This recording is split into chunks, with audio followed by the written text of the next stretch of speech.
This is where it gets real. Oof. Oof. Everything's a slow burn, John Peacock. It's worth the wait. The lovely, majestic red peacock in his natural habitat. Notice as he shies away from the wild Pete.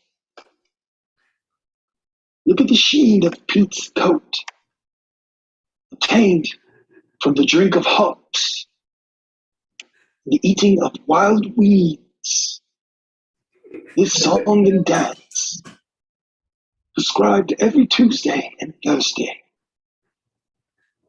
Nature, a wonderful gift. You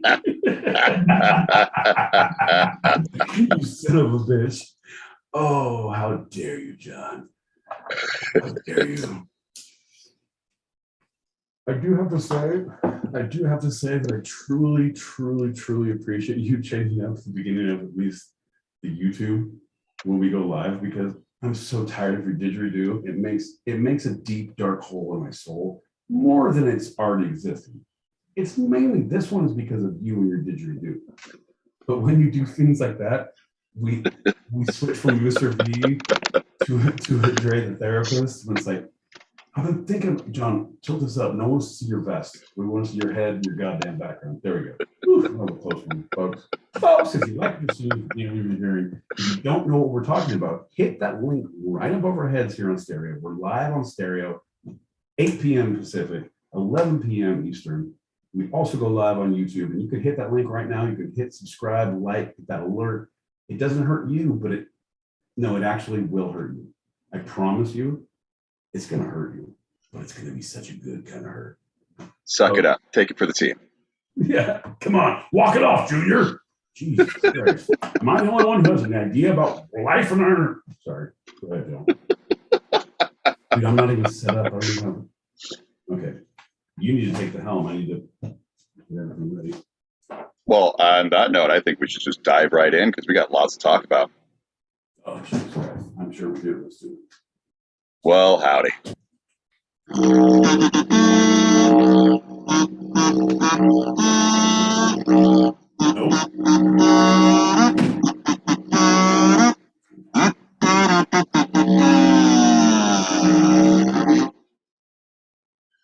I'm John L. Peacock out in Brooklyn, New York. The worst in Brooklyn, New York. I'm sorry. I need to have a small moment of silence for the lack of didgeridoos that have been in my life for the last week.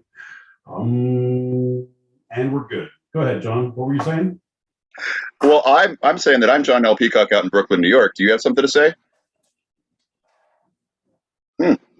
Guess not. All right. And I'm my boy Pete in Southern California. I'm making drinks and I'm putting myself on silent so I don't shake the ice around because John yells at me in all production meetings about what we do with our life goals.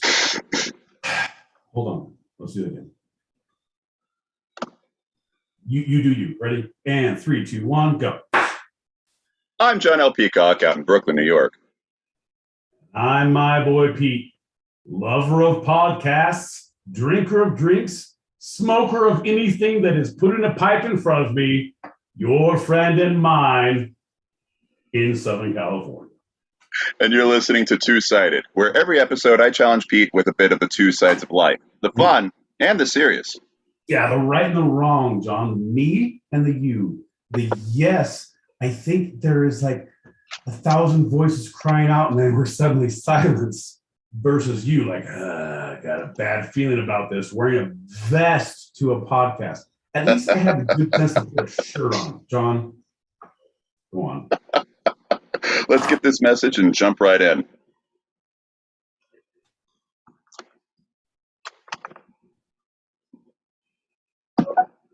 You know, I have to say, the kazoo playing, it literally sounds like there's a person playing a kazoo and then dies right at the end of it.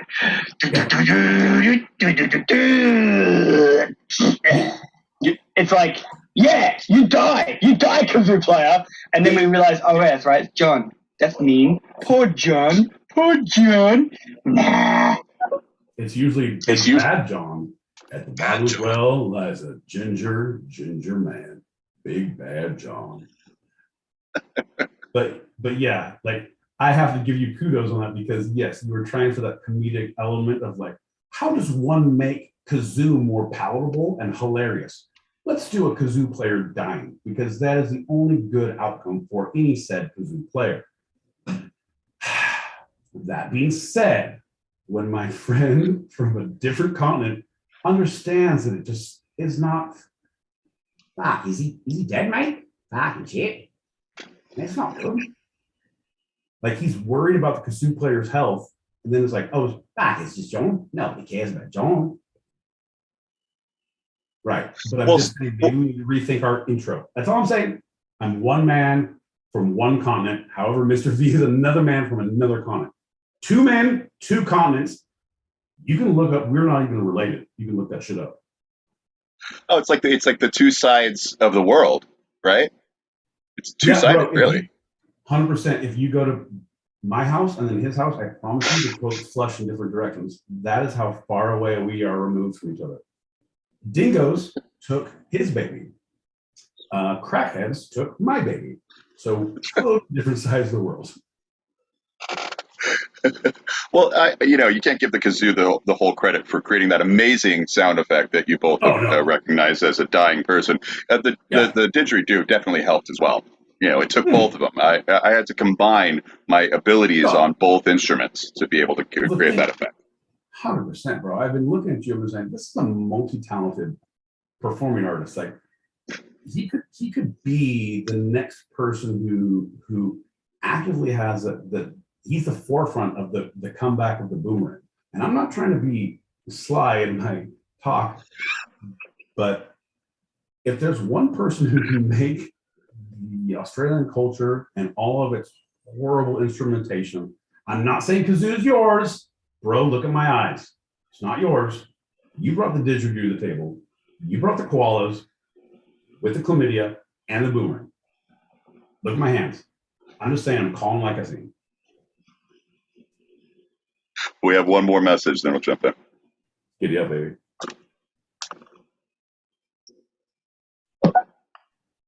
Dingoes may have taken my baby, but crackheads took my dingoes. My poor dingoes.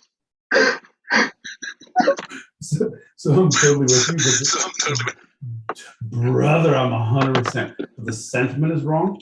You need to be like, man, I was having dingo fights in my backyard. Fucking dingoes may have taken my baby, but then crackheads took my dingoes, and I can't have my dingo fights. How am I going to make more babies? It's all bullshit. Welcome to Southern California. My old Pete out. Thank you very much. Also, we're doing a two-sided pod here, gmail.com, cwsidedpod@gmail.com. We're doing a house swap. Mr. V is going to come out here and deal with the crackheads and the babies, and I'm going to go out there and deal with the dingoes and the sharpers. All right, folks, tune in later. Giddy up. Hey, I jumped the gun a little bit. I didn't ask you. My boy Pete, how you feeling? Give us 3 words. Oh, just right, baby. Damn it. John, my boy Pete, how the hell are you? John, it sounds a lot like my boy Pete is telling you damned if you didgeridoo, and damned if you didgeridoo-don't. I fucking love have been having rampant thoughts of swinging from your beard, Pete, into the fiery abyss that is the crotch of John L. Peacock. Yes. But that's neither here nor there. It's very Freudian of myself and very phallic. Speaking of phallics, hope you guys are enjoying your didgeridoos and your time. I love you. Goodbye. Why you guys say Happen if the baby on crack ain't my dingo. Yeah. I'm sorry.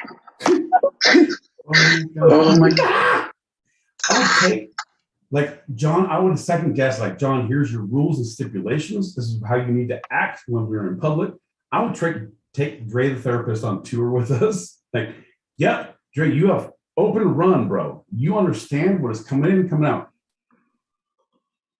John does not. If anyone just saw the look of terror and fear in his eyes, what was just happening? Giddy up.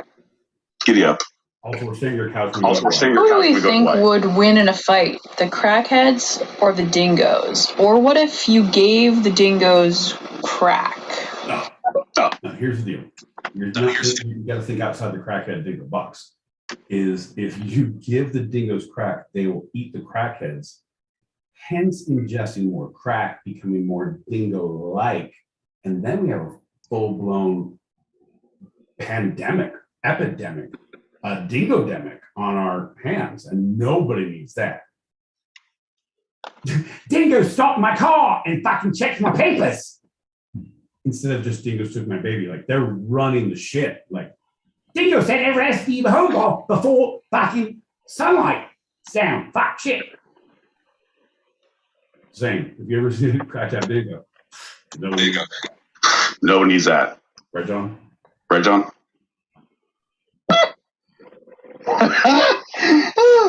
Baby on crack ate my dingo. That's great. I love it.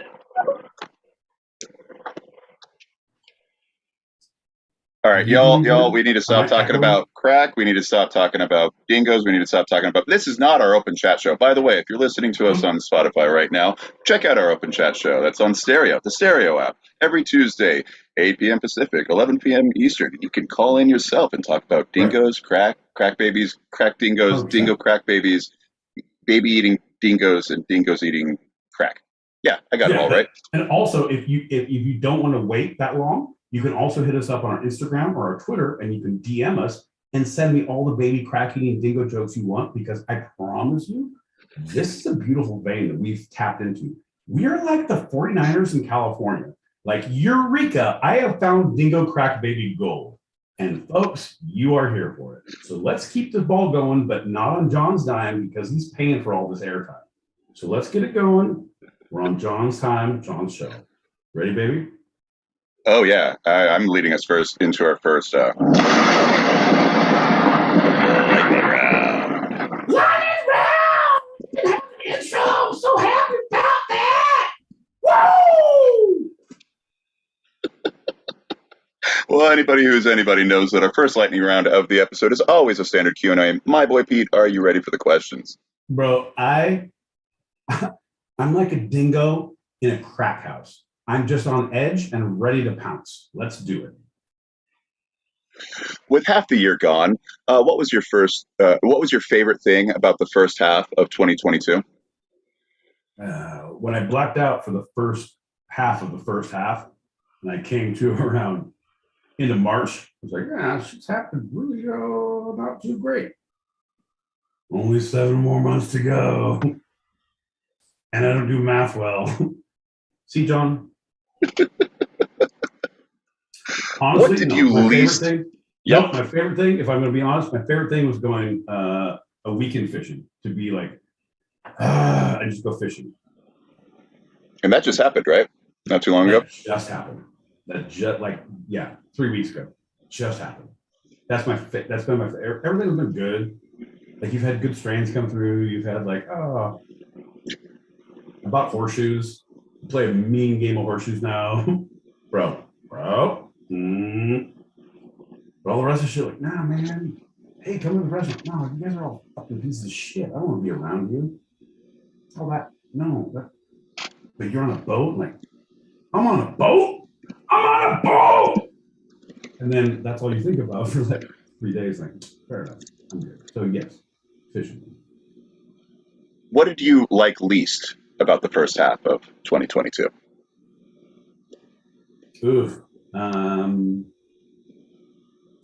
The active awareness that life was continuing to shit on me. That this, not only this, but all of us were experiencing a pandemic of health repercussions, a financial issue where you're not getting the money, the cost of living raises you need, gas prices are going up, rent's going up, all the different things that are making the financial things, those are fucked. This is fucked. All these things are fucked. And like, oh, here's $1,000 that the government's going to give you, but they're going to take it back from you in 2 years. They're going to make it harder when all our fucking chicken nuggets go up. John, how am I going to eat dino nuggets when they're now $10 a bag, John? John, Donald Nuggets. What is one thing you look forward to every day? One thing you look forward to every day. You son of a bitch.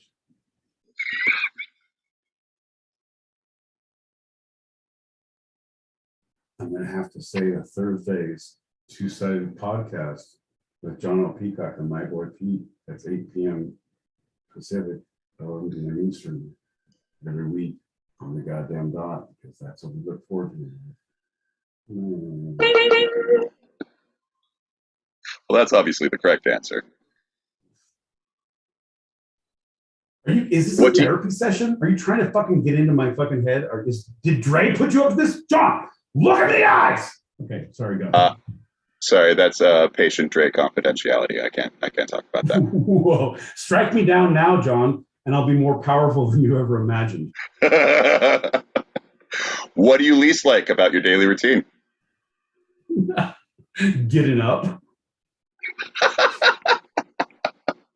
Experiencing life, putting on glasses and seeing that, like, oh shit, life was out of context and now it's in context and it's still as fucked as it was. Like, god damn it. There's not enough cigarettes to make this right. There's not enough. If I didn't have a drinking problem, this goddamn life would drive me to it. However, I had a jump on it. So you're welcome, life. I'm now here just commentating. I'm doing color. John's doing play-by-play.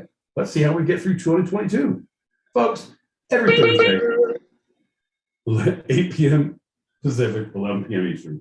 See, John, I'm trying to stay positive and focus it back on us. Well, you got to accentuate the positive, yeah. Accentuate the positive. Negate the negative. Oh, just you. Fuck you, John. Don't make me. Irving Berlin, baby. Irving Berlin.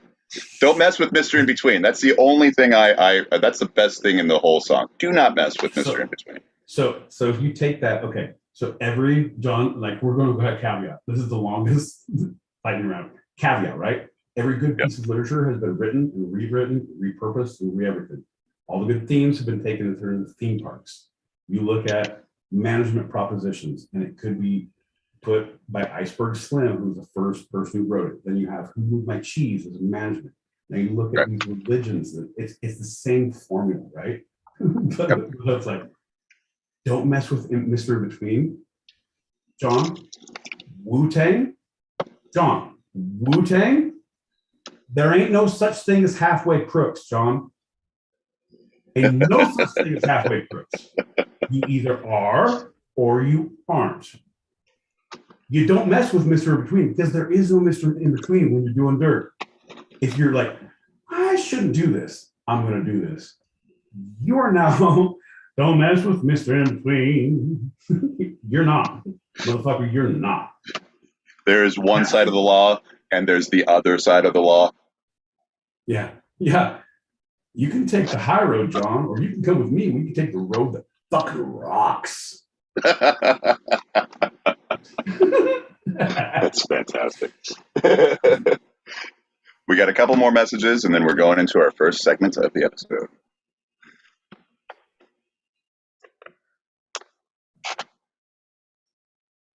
They can't see us now, right? I can take my shirt off. I can do laundry. Stop it, John. Yeah, I mean, stop it, Pete. John, you can stop it too, but Pete, stop! Dingo stopped my car and stole my papers. Took my papers. Bro. Oh, man. This is going to be a good show. Until you start talking about cancer. That's bad. Right. Shit. If I didn't have to take my daughter to get her fucking swimmies on, I could listen to this whole fucking thing. Shit, fuck, mate. Send me the link. What did Mr. V say to ADR when she told him she ran out of crack for her baby? Didn't go get some more. I'm sorry. Don't ban me. Oh my god, you guys, you're like, I love the pickup that people put, like when you can pull across the comedy of what people are getting, John. Like, it makes me so happy. Like, it's warming my soul. It fucking gets a fire under me, John. This is what a writer's room is about. You bring a goddamn Han Solo outfit to the party, and then we get this. I was concerned, and now I'm happy. Great. That's a great place to be. Let's do a quick shot and jump into our first segment while you're still happy, because you're going to need that.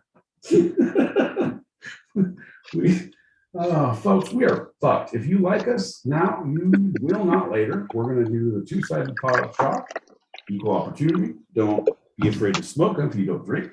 Don't be afraid to take a big screaming howl at the heavens, because everyone needs a release in some way, shape, or form. And I believe if you're not drinking, if you're not smoking, you need to scream, yell, punch the pillow, rub your body with ash, tear your clothes off. Think about Job in the Bible. Anyway, not so much the boils, but maybe all the rest of the stuff. Folks, here's to you. Here's to you. Bing, bing, bing. Bing, bing, bing. Hand shot first. That's fucking undisputed, 100%. And now we're gonna talk about, is it Right. Guido or Guido? Like, are we doing like, oh, it's a fucking New York guy? Is it? Come on, man.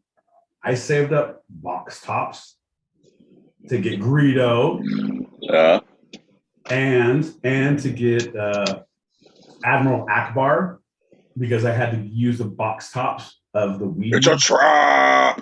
Right? It's a trap. Bro.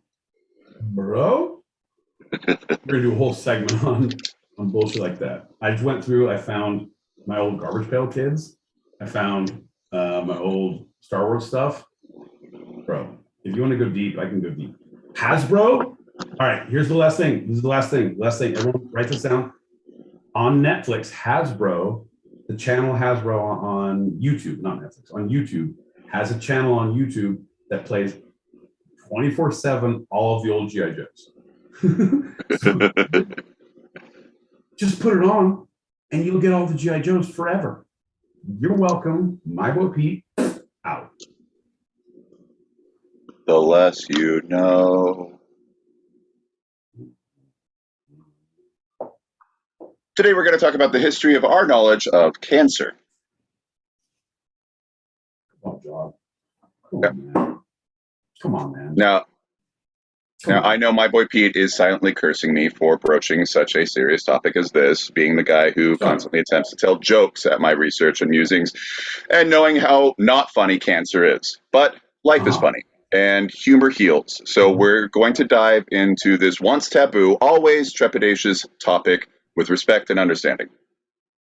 Yeah, no, I like that you wrote that first in your quiet little mind cave of John L. Peacock. I'm a goddamn literature genius. That's fantastic. When you said the first two lines, and I was like, you know what? I'm gonna let him finish. I'm gonna let you finish, Taylor Swift. I'm gonna let you finish. But when Pete silently, like, there's nothing silently about me in my no, motherfucker. I was trying. There's a lot of funny because, like, but the funny is gallows humor, right? Right. If you don't laugh, you cry. And that is going to be my take through this whole thing, because I've had some people, had some things, and I'm not trying to talk about them. I'm trying to deal with any of those. So fuck you right. for trying to, if you're trying to get anything out of me. Fuck you, number one. Also, number two, fuck you, because you played didgeridoo in life. So number two, fuck you, didgeridoo, fuck you. Dingoes took my kazoo. Number three, so I can't even play in the band. But actively, it is a horrible thing when you're given a death sentence. Basically, you're given, here's your expiration date. You're a carton of milk. Like, here's your thing, right? You expect this long, so you can either, that is my cool. This is the day I'm working for, or I don't believe in it, and how you deal with it. But even if you do believe in it, how you deal with it, right? You can sit in a chair and fucking every day, all the time, make your life miserable, make everyone's life miserable, or you're like, you know what, making goddamn memories. John, I'm telling you what, I know it's a great joke. Fuck you. Should I wait for it? Should I wait for it? Nope, because I'm on a roll. Fuck you, John. I get diagnosed with terminal cancer. You better believe your ass I'm going crime fighting. Like I'm full on, no cape, because we know how that happens with that. But I'm actively putting myself in danger's way where I only have like a shit pull out didgeridoo. And it's like, what is that? Is that a baton? It's like, no. And they're like, circular breathing. They're like, this guy, he's the fucking Australian fucking, I don't ever know. Can't even get it. See, John?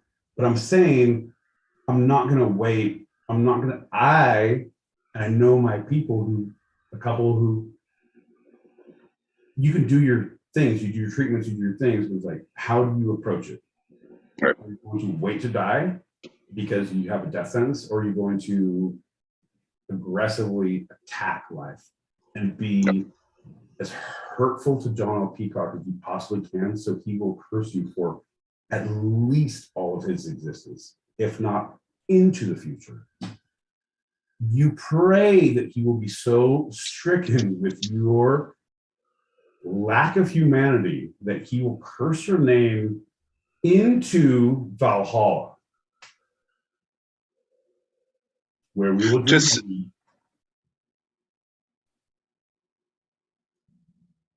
no, that's it. Where we're going to drink mead. Go ahead, Tom. That's it. The way the uptick of well, never mind. Just so you know, my boy Pete, and those listening, I'm going to focus on the history of our knowledge, understanding, and research of the general umbrella of diseases, which we call cancer, not delving into individual examples or life stories. We know that cancer has, in one way or another, impacted a vast majority of the world's population, and that each case is individual, personal. So this segment 100%. looks at the general, finding a common language for possible future conversations. John, I'm gonna. This is the point in the show where I feel good about everything, because I'm going to give you rope to hang yourself instead of me be the one on the limb. Go on, John.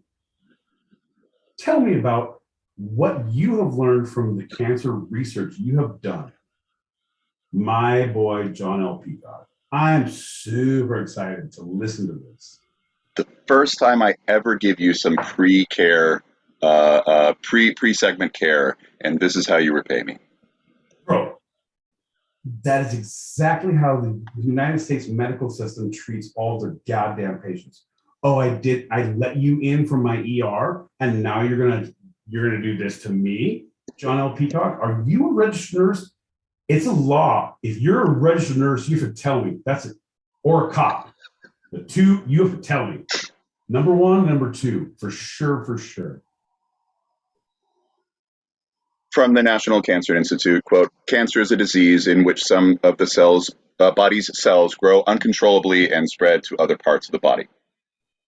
General term for it, because it's so many. It shows up in almost anywhere in the body it can start, which is made up of trillions of cells. So normally human cells grow, multiply, and die off, and the new or old cells become damaged. They die to have new cells take the place. But this breaks down sometimes, and abnormal or damaged cells grow and multiply when they shouldn't. And that's where we find forms of tumors, lumps of tissue, and those can be cancerous or benign, but that's like usually the first initial sign of the right. So what you're saying starting. is normally what we should see is a circle of life. We should do Lion King, where it's like, some things grow and then they die and no more lumps, all that shit, right? But sometimes we do DC Universe, and someone's like, anger make me angry and lumpy and green. I'm like, no, don't be lumpy.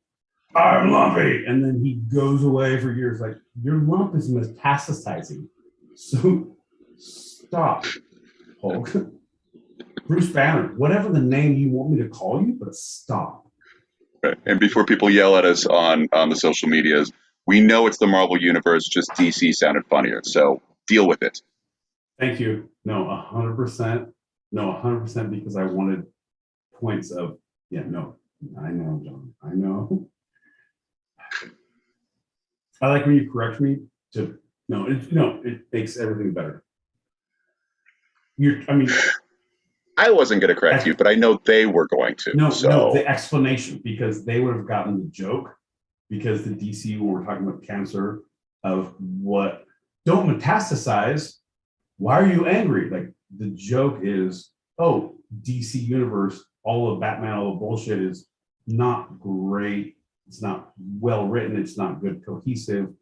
Oh, welcome to the party, Wonder Woman. Well, no, oh, Aquaman, no, thank you. If you go, come on, John, it's a deep cut. And if we have to stop explaining every time we make a joke that John doesn't understand, folks, we might as well put a fucking robe on him and make him a goddamn Jedi, because I don't know how this is going to end. A Jedi? I'm out of it for a little while and people start getting delusions of grandeur. No. Whoa, now you're going to start swinging on the younglings? Fair enough, John. Go ahead. Speaking of swinging on the younglings, cancerous tumors spread into or invade nearby tissues and can travel to distant places in the body to form new tumors when it metastasizes. Metastasizes, yes, which is not good, because that's what, when you metastasize, like, oh, that's not good, but it makes it spread. Like, if you're playing any great game, Katamari, you're playing and your ball gets bigger, like, oh, you're going to spread to more things. Like, the more you gather, I'm actively trying to gather things, and you're doing your job, and then you get bigger, and then it splits, and you think, yeah, it's the same thing.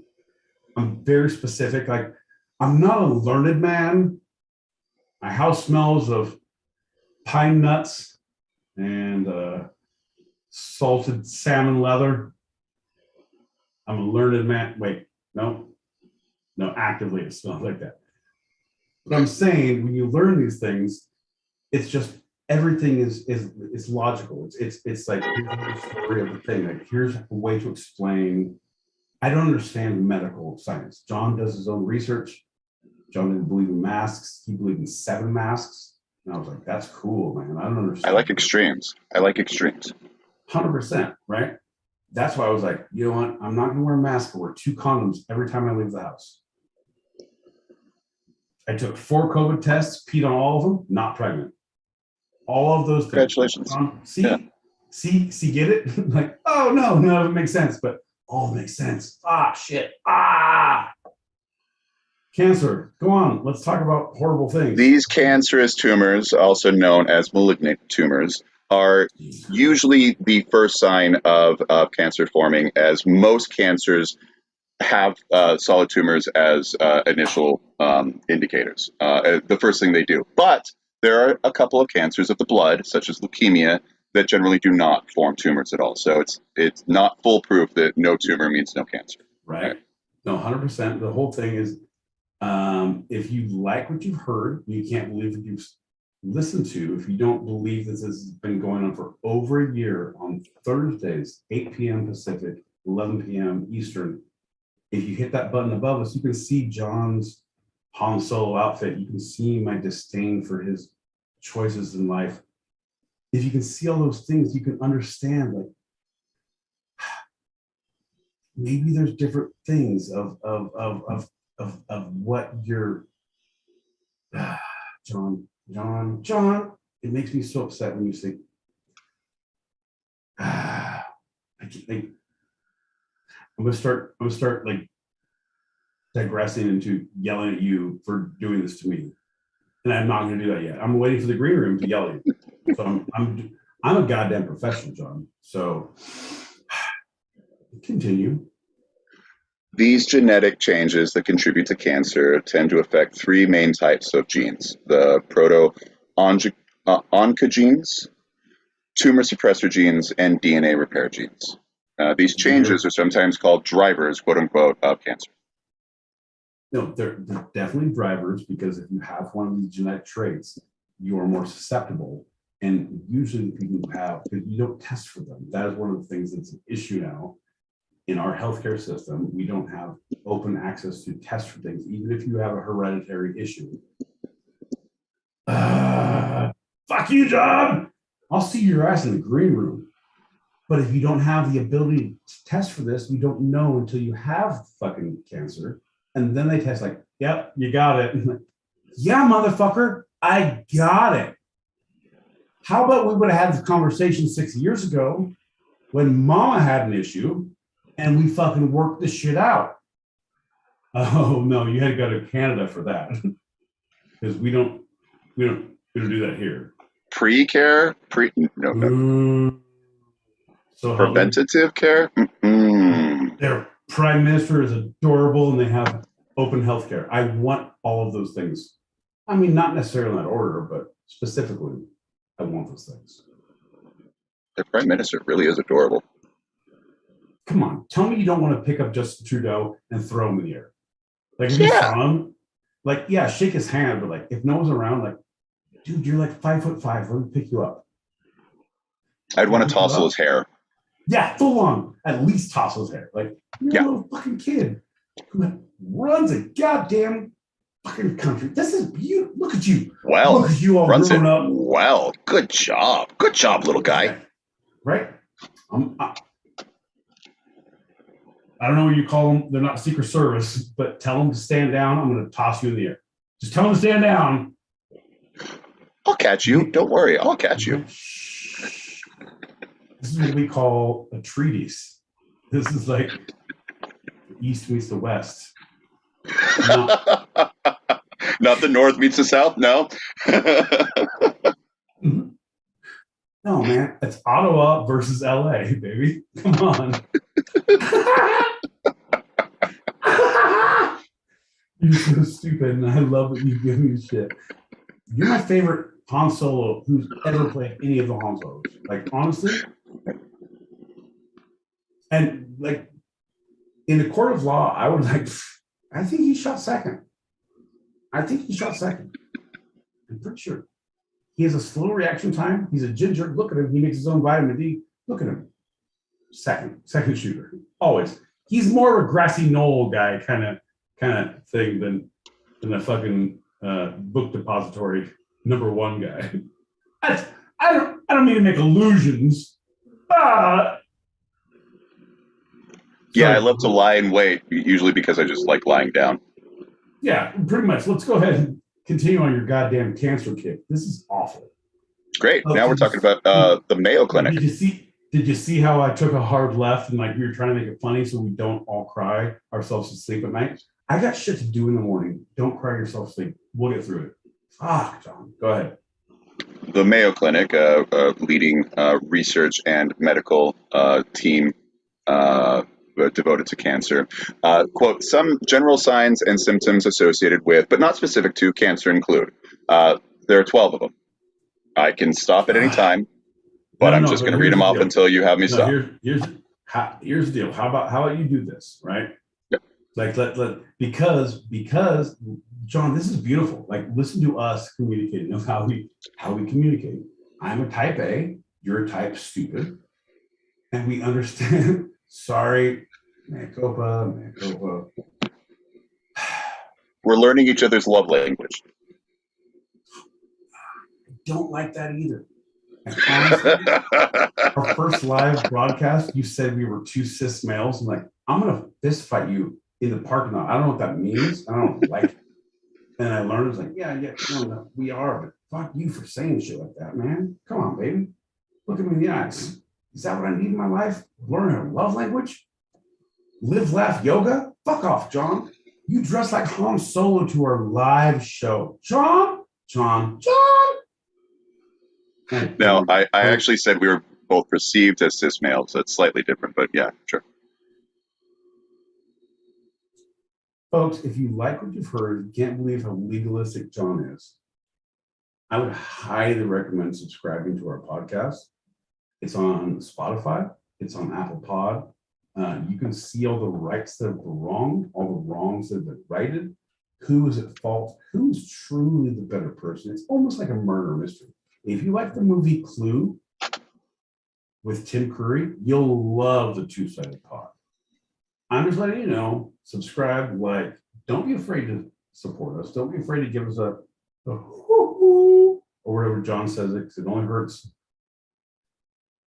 orphans and it doesn't hurt you. I don't know what you say. I don't listen. I literally tune you. Anyway, we're talking about the Miracle Whip Clinic, and here's the 12 things that if you have this, you have cancer. Or these are the no, John, you're going to give me legalistic bullshit. These are 12 symptoms, and if you see a handful of these, maybe, hey, maybe I need to get checked out, right? Because you're going to, I feel like this is the thing, you're going to tell me everything in my life. And be like, yeah. Yeah, bro. How about you shut the fuck up? I keep lighting man in my closet. If you don't think I can deal with you, I can deal with you. Tell me your 12 things, John. Yeah, if y'all like me and how legalistic I am, get ready for a great list. All right. Fatigue, lump or area of thickening that can be felt under the skin. Is that where is that? Is that like I was watching the latest UFC, and I felt a thickening of a lump. And nope, that's not it. It's not the. Ever since the what's her face went to fans only, like everybody got to make money too, John. Shit. Weight changes, including unintended loss or gain. Nope, there's no such thing because everyone intends, unless you're gaining weight. Literally, John, literally tell me one person in the world who's like, I'm going to gain like 15, 20 pounds. I'm going to go ahead and, you know what? Cheesesteaks are my shit. I'm going to go ahead and do that. I'm going to go ahead and clock them up. I need I'm trying to go up a weight class. Tell me what, like, if UFC fighters trying to go up a weight class? No, but they have to do it specifically, you idiot, where you are building muscle and still have stamina. You can't just get fat. You can't. Okay, actors for a role. Yes, actors for a role, but that is intentional. They said unintentional weight gain or weight loss, right? So we're now to a point of like, everyone is trying to lose weight all the time. Everybody, like, if I could just, I'm keeping that pair of shorts. I'm keeping that pair of jeans because goddamn, they look good. Give me one more inch and I'm going to fucking rock them motherfuckers. So you're saying because of our society, all weight loss is intentional, where all weight gain is unintentional. I am saying, it sounds, when you say that way, it sounds very, very small thinking, John. However, I'm going to say with our society, with how we think about weight loss and body image, that yes, I would say 96, 97% of weight loss is intentional. Weight gain of people who are under doctor's orders, like, you need to fucking eat a goddamn chicken wing. You need to have a fucking something. Like, get something in your system. There's very few people who are like, I'm actively trying to gain weight and I can't. Everyone is trying to lose weight. Like, if I can do 1 inch, if I can do 10 pounds, if I can do whatever, like, bro. So that bullshit of like, oh, here's a cancer thing, negated. In today's society, negated. Fuck off. Go ahead, continue. Skin changes such as yellowing, darkening, or redness of the skin, sores that won't heal, or changes to existing moles. Bullshit, all bullshit, because yellowing of skin, jaundice, you drank too much, your liver can't handle it, pussy, fucking step up. Number 2, if you have the around the moles, yes, you probably got an issue. You may need to go to see a doctor about that. No one fucks with moles. But come on, man. Yelling the skin? John, bad eyes? Come on, John. Next thing you see, like, Oh, your eyes are yellow. Oh, you pee blood. Oh, go on. Changes in bowel or bladder habits. Oh, are you talking about blood in the poop? Come on, John. No one cares about that. Continue. Persistent cough or trouble breathing. That smoker's cough. No one cares about it. Continue. Difficulty swallowing. Only on first dates. No, because I'm not like that. It's funny Hoarseness. as shit. Why the long face, John? Persistent indigestion or discomfort after eating. No. It's only after drinking handles of booze you have to eat all the tums. No. Don't Persistent, unexplained muscle or joint pain. It's just the feet. It's restless leg syndrome. I got the hoppy legs. Persistent, unexplained fevers or night sweats. Bro, who hasn't thought about their past and sweated through that shit in a dream? Bro, come on. If you haven't lived life, fuck off. And finally, unexplained bleeding or bruising. I'm telling the cops you hit me. So you better move out of town, or at least lay low for a while. So those are the 12 symptoms that could be related to, but not specific to cancer, and all the explanations of why they do not work by my boy Pete. Oh, literally? Come on, man. Come on. We've been sectioned off from the world for a year, and now we're like, oh, all you hypochondriacs out there, let's get ready to party because today's your day. John. No, man. Like, yeah. All right. If you're bleeding excessively from some orifice of the body, maybe seek medical attention. Maybe. If you were punched in that orifice, don't seek medical attention. Like, it's like, I got punched in my butthole. And now it's bleeding. Okay, that sounds really bad to say. And also, isn't that something you learned from your mom? Unless you're bleeding from an orifice, don't come to me. Ever.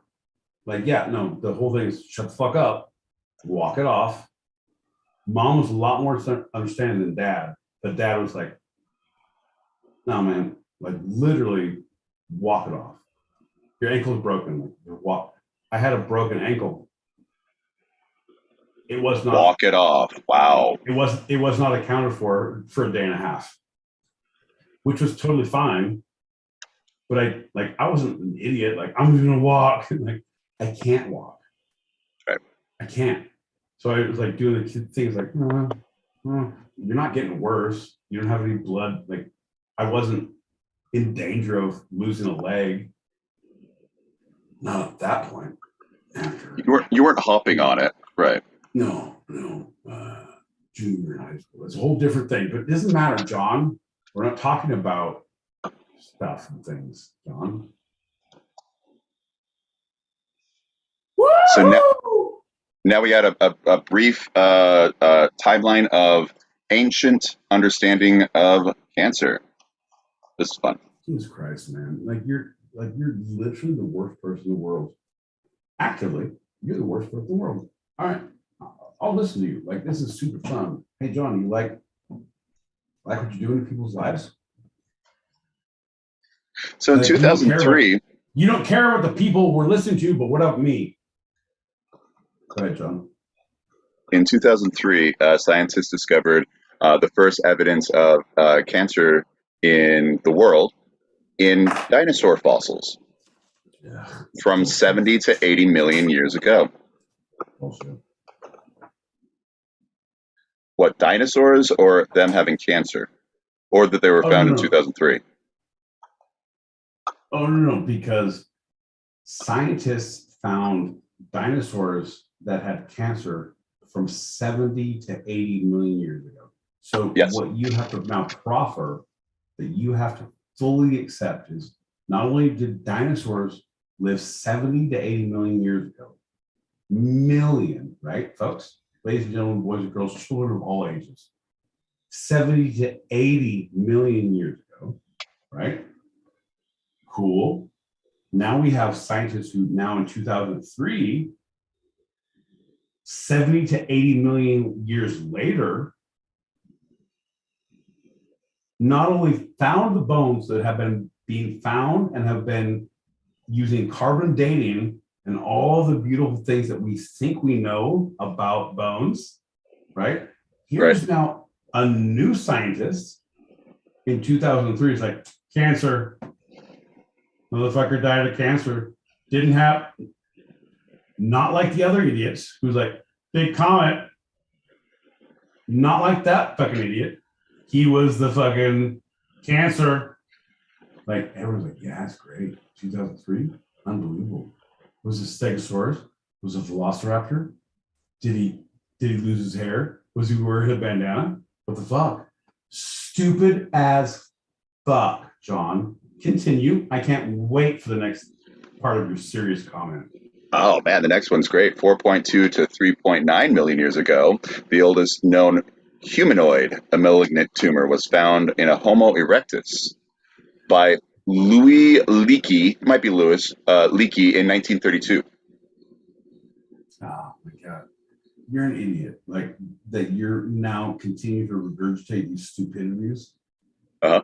Like it's beautiful. It's beautiful. Like the thing is, it is the epitome of the two-sided. It's like, what is the right? What is the wrong? How? I think that Marjorie Taylor Greene is also onto something. Like, if you say those words, you're a fucking idiot. You're like, 74 million years ago, Homo erectus had a cancer lump. Also, he didn't get checked out. So therefore, his mammography was fucked up. And also, he died from cancer. Pre all the bullshit that all the fucking idiots say about the fucking meteor. And then, in 2003, we found all these fucking things. So we're pretty sure. Are you a fucking idiot? John, Jesus Christ, bro. Like, you're a learned man. You're a man who looks at facts. Tell me that for this many millions of years that we didn't find anything until we found things in the 50s, the 40s. The first was the 40s. 1932. Well, that we didn't know what they were, but we were talking 41 when we actually established of what our finds were. If you want to go truly deep, John, fuck you, Han Solo. I got a bad feeling about this, John. I'm letting you know you cannot have this through line, this mindset. Like, yeah, then also the fucking dinosaurs were the thing, and the guys didn't know nothing about nothing. But also in 2003, hey, they found out about cancer. Also, we didn't know about that until fucking 2001. But now pretty sure we got the fucking old crossover. So 78 billion years ago, there was a malignant tumor in this fucking velociraptor. I'm pretty fucking sure. You're an idiot. You're a fucking idiot if you're going to say those words to me. John, 70 million years ago. I got notes, baby. Let's bring it into human civilization as we know it, somewhat of recorded history. So a couple of more finds of ancient cancers from a mummy in Egypt, roughly 3,000 years ago, and the remains of a Bronze Age human female skull, roughly 1600 BC. So 3000 BC, 1600 BC. And then in 1750, this is the first understanding of humans knowing something about cancer with the tumors. 1500 BC. 1750 BC. 1750 BC. That's the first time that humans knew something about cancer. John, that we have a record of it, yes. Oh, God damn. I'm so excited. I have my notepad handy and ready. Go on. We are all ears. So in our episode about empires, we talked about the Babylonians. So the Babylonian code of Hammurabi, No, Hammur- Harambe. Harambe. Harambe, the Code of Harambe. John, Jesus Christ. Okay. You're talking about the Babylonian Byzantine Empire. Go ahead with the Code of Harambe. Set the standard fee. Tell me about the word of the empire you don't know how to pronounce, that their experience of cancer and understanding is something. John, I can't wait.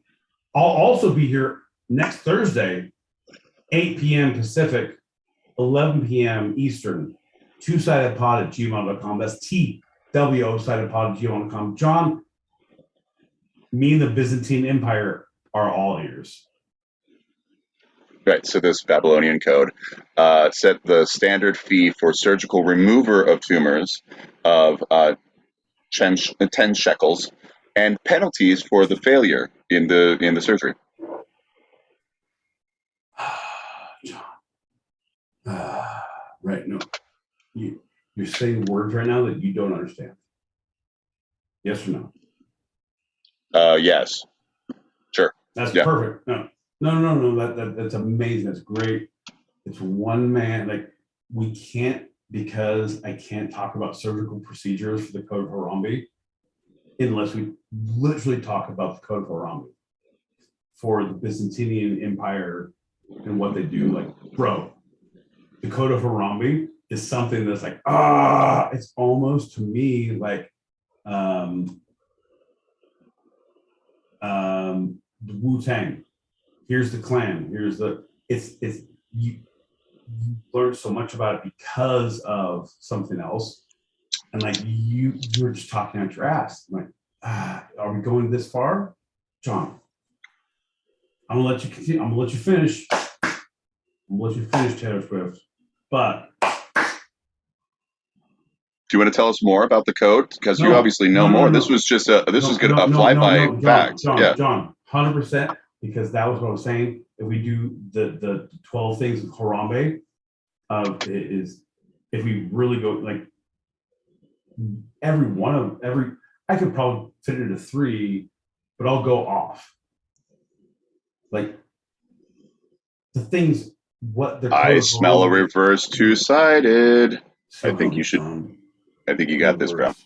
Yeah. No, another episode. I know I have it. You're the worst, but seriously, I'm now putting notes in because of the other two-sided that I had that you're not. No, you're the best. You're the best. I love you. You're the best hunter I've ever met in my life. Strike me down now. Go ahead. So we see the Egyptians blaming cancer on the gods and describing 8 cases of breast cancer treated by cauterization.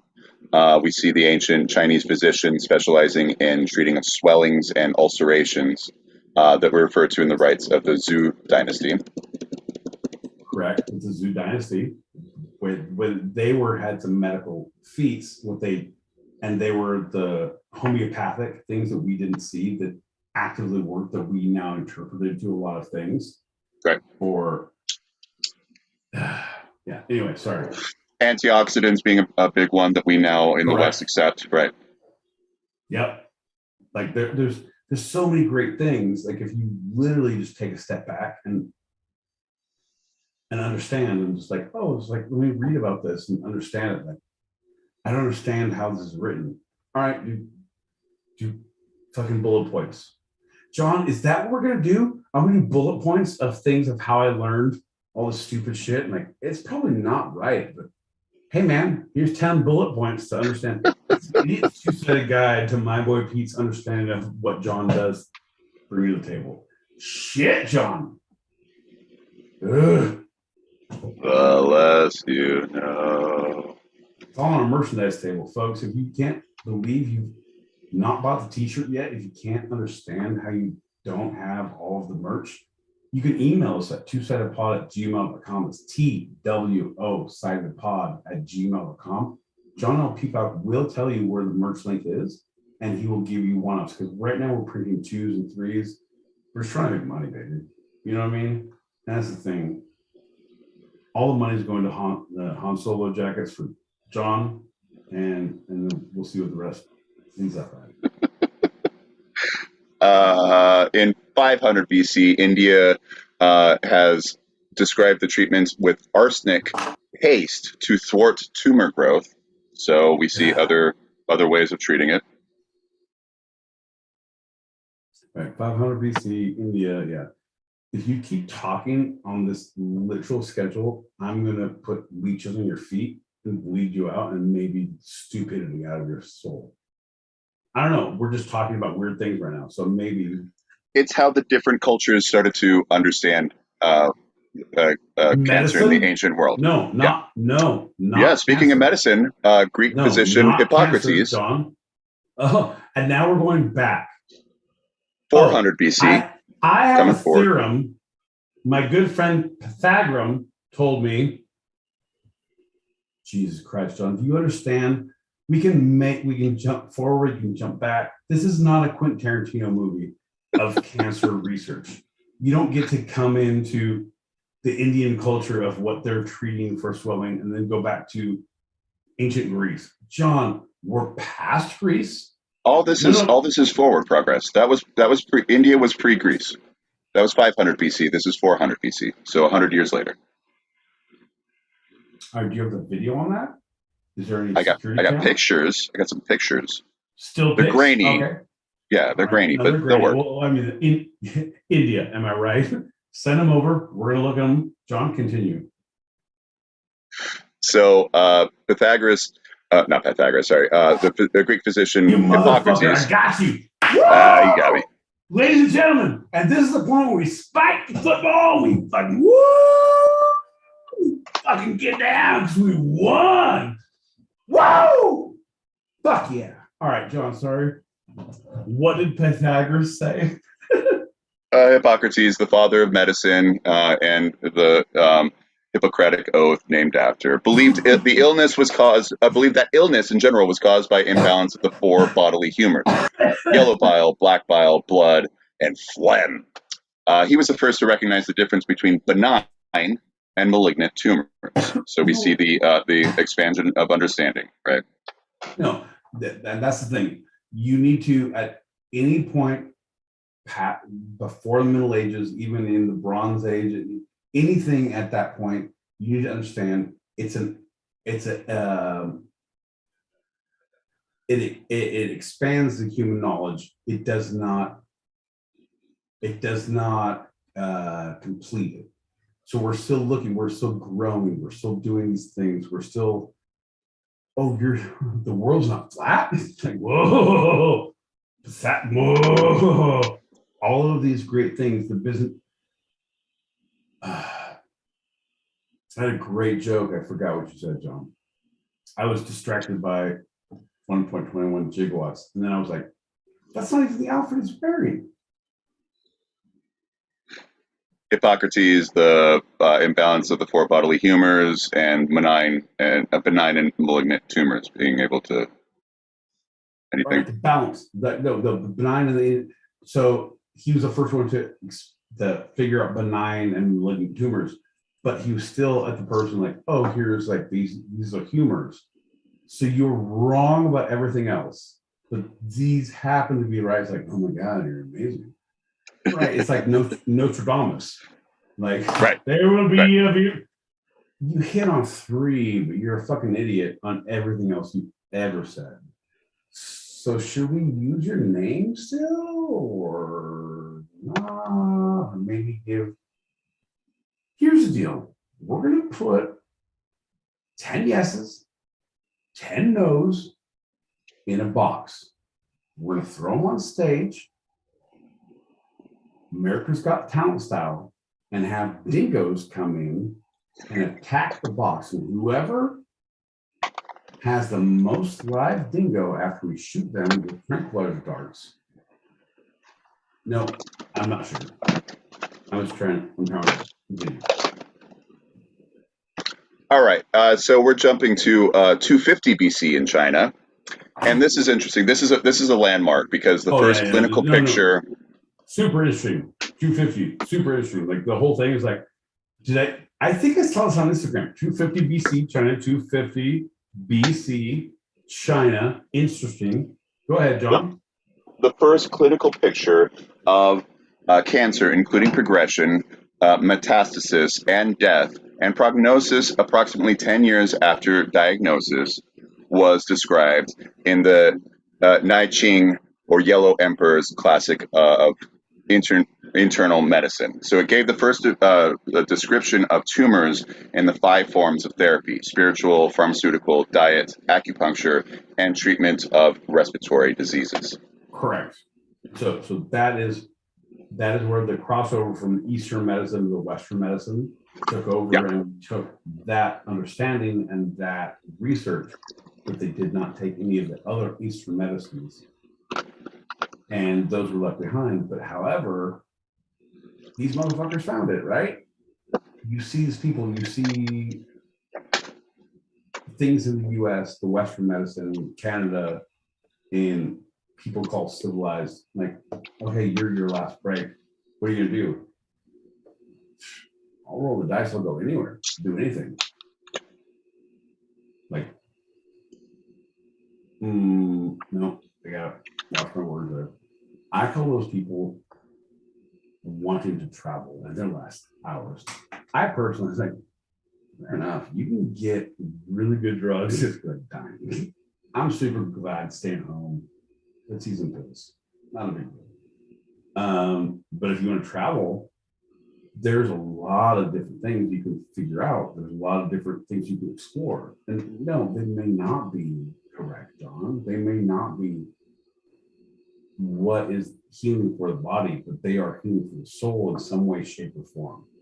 Like everything that they found in the Zane past going through, because Ming was where they went, had the populace and how to deal with the different clans. But anything between those two, they were onto something. They definitely knew, like, it was a yes or no, like they were black and white, right? And then you'd have these different weird things, and you do like, oh, here's acupuncture. But yeah, bro, have you ever had acupuncture? It fucking works. One time, yeah. It fucking works. It's stupid. It fucking works. Yoga, it fucking works. That's Indian, but if we're talking Eastern Asia and like, anyway, the shit that we always Holistic medicine, yeah. Anything, the Eastern medicine, holistic medicine, it fucking works. Like there's weird things that like may not cure you of these things, but does the Western medicine cure you? No. So, hey man, let's take the red and the blue pill and let's see what tomorrow holds. That's what I'm all about, baby. That's what I'm all about. Well, the one takeaway reminder for me from that information is looking at how many people are very distrusting, and there's a lot of backlash on the research facility in Wuhan for disease, right? That they think might have been the outbreak. Maybe we won't know, You're but they're now, right. Now, So right. I've heard so Okay. much backlash of like, why were they doing that? They immediately go to bad reasons, like a war effort of some sort, right? Chemical warfare. But see, they've been on the progressive front of medical research for hundreds and hundreds of years, bro. Right? Thousands of years at this point, right? Well, you're trying to be logical and like, oh, this is a culture that is. Don't think cultures. You're subjugating yourself to a box, right? Think about, this is science, right? Who is researching science? Scientists. Where are scientists? They're all over the world, right? Yeah. We have in the US, the shit we have in the US is ridiculous. Right. Of like, if something gets out, fuck you, man. In South America, in Eastern Europe, in Western Europe, like anywhere you go, in Asia, in Southeast Asia, like anywhere you go, like, hey motherfucker, We all got bad labs. Someone has a bad day and shit's not good. Have you seen Outbreak? Oh my God. You might know him from Tootsie, but Dustin Hoffman was in Outbreak. Don't be driving that goddamn Outbreak monkey to the airport. I'm just saying we all understand, like, bro, we are living in a fucking petri dish. All of us. Your government, my government, everyone, like, and if it's not our governments, it's these little small companies, like someone is doing something somewhere, right? Right. Yeah. You can protest as much as you want. You can break into facilities and free monkeys. You can do whatever the fuck you want. Good on you. Fuck off. Who cares? Ain't gonna change what's happening. Bro. Giddy up or get along. That's what I'm saying. Like, so to continue on something you pointed out of like a success in the middle of failures, like the different humors with the understanding of benign versus malignant. Are we talking about leeching? Because I honestly have 17 leeches that they said I could take through customs and I can get to New York and I can put on you and take all your fucking bad humors away. Go on, I'm listening. So Greek doctor Claudius Galen in 100 AD, we're now in the 80s, in Italy. Jesus Christ.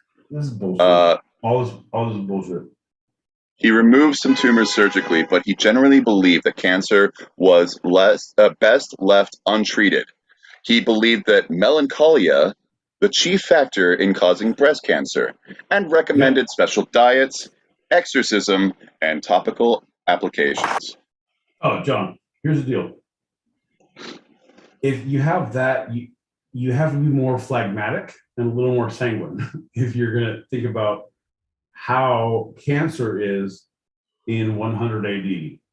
Galen, I'd like you to take a seat because my boy Pete has some shit to say. 100 AD style.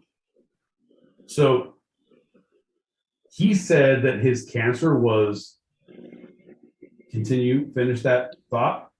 I believe that cancer should be left untreated, and that melancholia was the chief factor in breast cancer. There it is. Yeah. No, there it is. Melancholia. Oh, because we did not have at 100 AD, we don't have the idea of what melancholia was. Oh, motherfucker, you sad? You're going to get cancer because you had melancholy when we had when we did the personality types: melancholy, sanguine, phlegmatic, and fuck offness. I don't know. Who cares? No one listens to him, John, right? I'm saying know your business, but don't know too much to make everybody feel uncomfortable. John, listen, 100 AD, he just said like, oh, you're sad. Breast cancer. Oh, you got boobs? And you're sad? That's cancer. Bro. Your melancholia caused that cancer. You know that, right? Right. Because you could have postpartum depression. You could have normal life. Literally normal life. Yeah. But if and at that point, your melancholia, you're sad, you have a dark cloud, you're fucking Charlie Brown, like, well, I guess, and Lucy's pulling your goddamn football all the time, John, right? Everything is against you. Bro, yeah, of course you're going to feel like a piece of shit. You got to wake up every day, man. Come on, man. And now someone labels you and gives you like melancholia. Like, I don't even like melons. Well, speaking of melons, for this breast cancer, he said special diets, exorcism, and topical applications. That's right. Rubbing stuff on the boobs were the 3 recommendations to cure that breast cancer. Oh, bro. And the whole thing is like, melancholia is like, but you can't rub your own boobs. You got to have a neighbor or a member of the church or my boy Pete or John L. Peacock to rub your boobs with said salve. And if that don't work, we're going to exorcise the demon out of you. So help me God. So help me God. Yeah! Get back in your goddamn closet. We're not ready for you. So his general thoughts on cancer eked into 500 to 1500, the next 1,000 years of Europe, with surgery and cautery being used on smaller tumors. That was the good thing. So that's the advance, right? 100%. Caustic pastes, usually containing arsenic, were used on more extensive cancers, and phlebotomy. No, phlebotomy. It's called There you go. phlebotomy. It's the Bloodletting. science of bloodletting, of taking someone's blood. Go on, John. Like, this is great. Like, you are doing this, and I'm like, so good. I like that you use words. Go on. Diet, as he said. Herbal medicines, probably the best thing in all of this. Powder of crab, and symbolic charms. Okay, so here's the deal. Have you ever had a crab bake? Like a lobster bake? Like Old Bay seasoning? That's what that is. Like, oh, the old crab, Old Bay. Basically, it's Old Bay. And charms, it's like, I wear bracelets. You guys, if you like the two-sided bracelets, if you like the two-sided Han Solo vest, you can get those things on two-sided pod, Apro app, two-sided pod. Fuck you, John. Should have known better than it. Invite me here. Anyway. Another big milestone around 1500s, Italy, Leonardo da Vinci. I heard about that guy once, right? Yeah. He dissected cadavers for artistic and scientific purposes, and his research and notes added to the knowledge, general cultural knowledge of the human body. No. Leonardo da Vinci, we all know from the Bruce Willis movie with Danny Aiello, when they tried to rob and they realized that he had a little thing that made like stealing the gold, but then they escaped on Leonardo da Vinci plane. Bro, I'm telling you, John, you don't do all the good research. You do half of the research. Like you do the Lord's work, right? But you don't do the background. And that's wrong with our media today. You are actively like American press. And we want to believe you, we don't feel that we should. In 17th century Germany, cancer surgery techniques improved, but lack of anesthesia and antiseptic conditions made surgery a risky choice. German surgeon Wilhelm Hildenus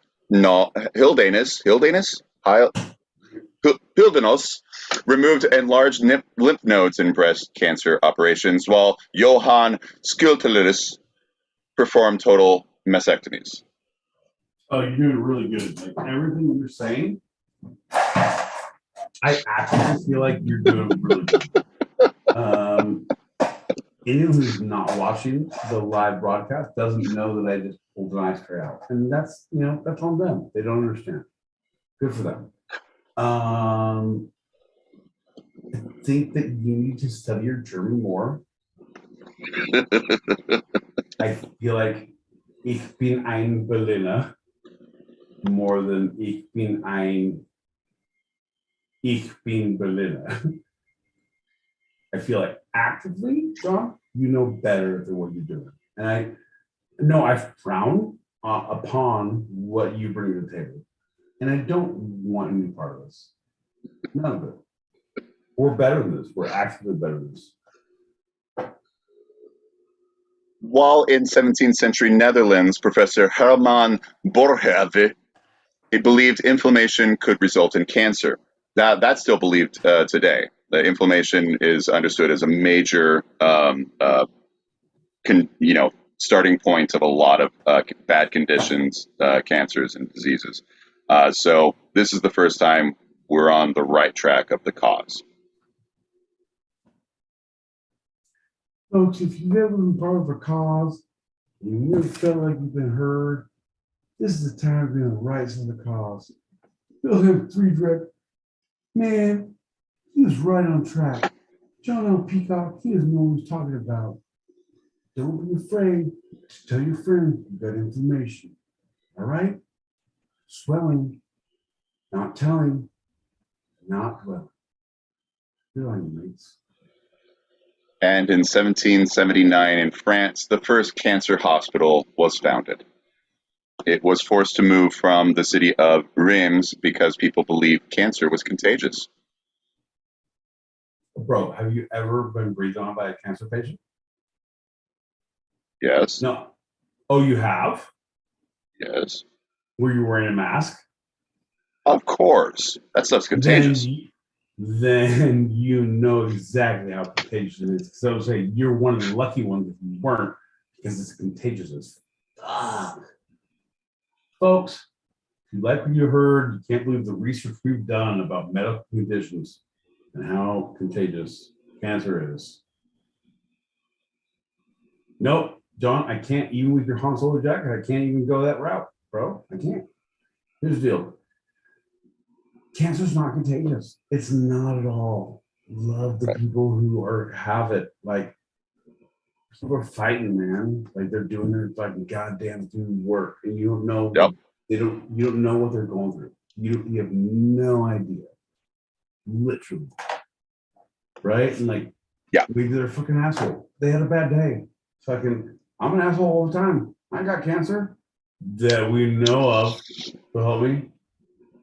I'm just letting you know, bad days are bad days. Just have a,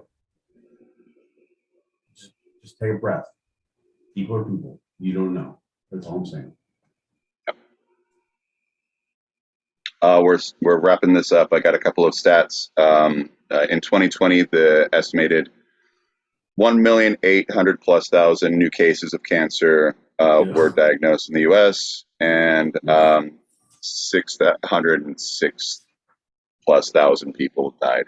The most common cancers.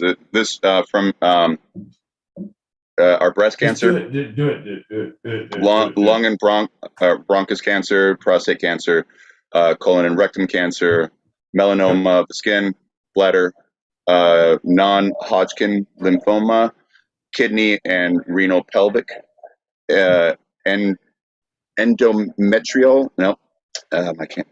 Dyslexia. Endometria. Thank you. Cancer, leukemia, pancreatic, thyroid, and liver.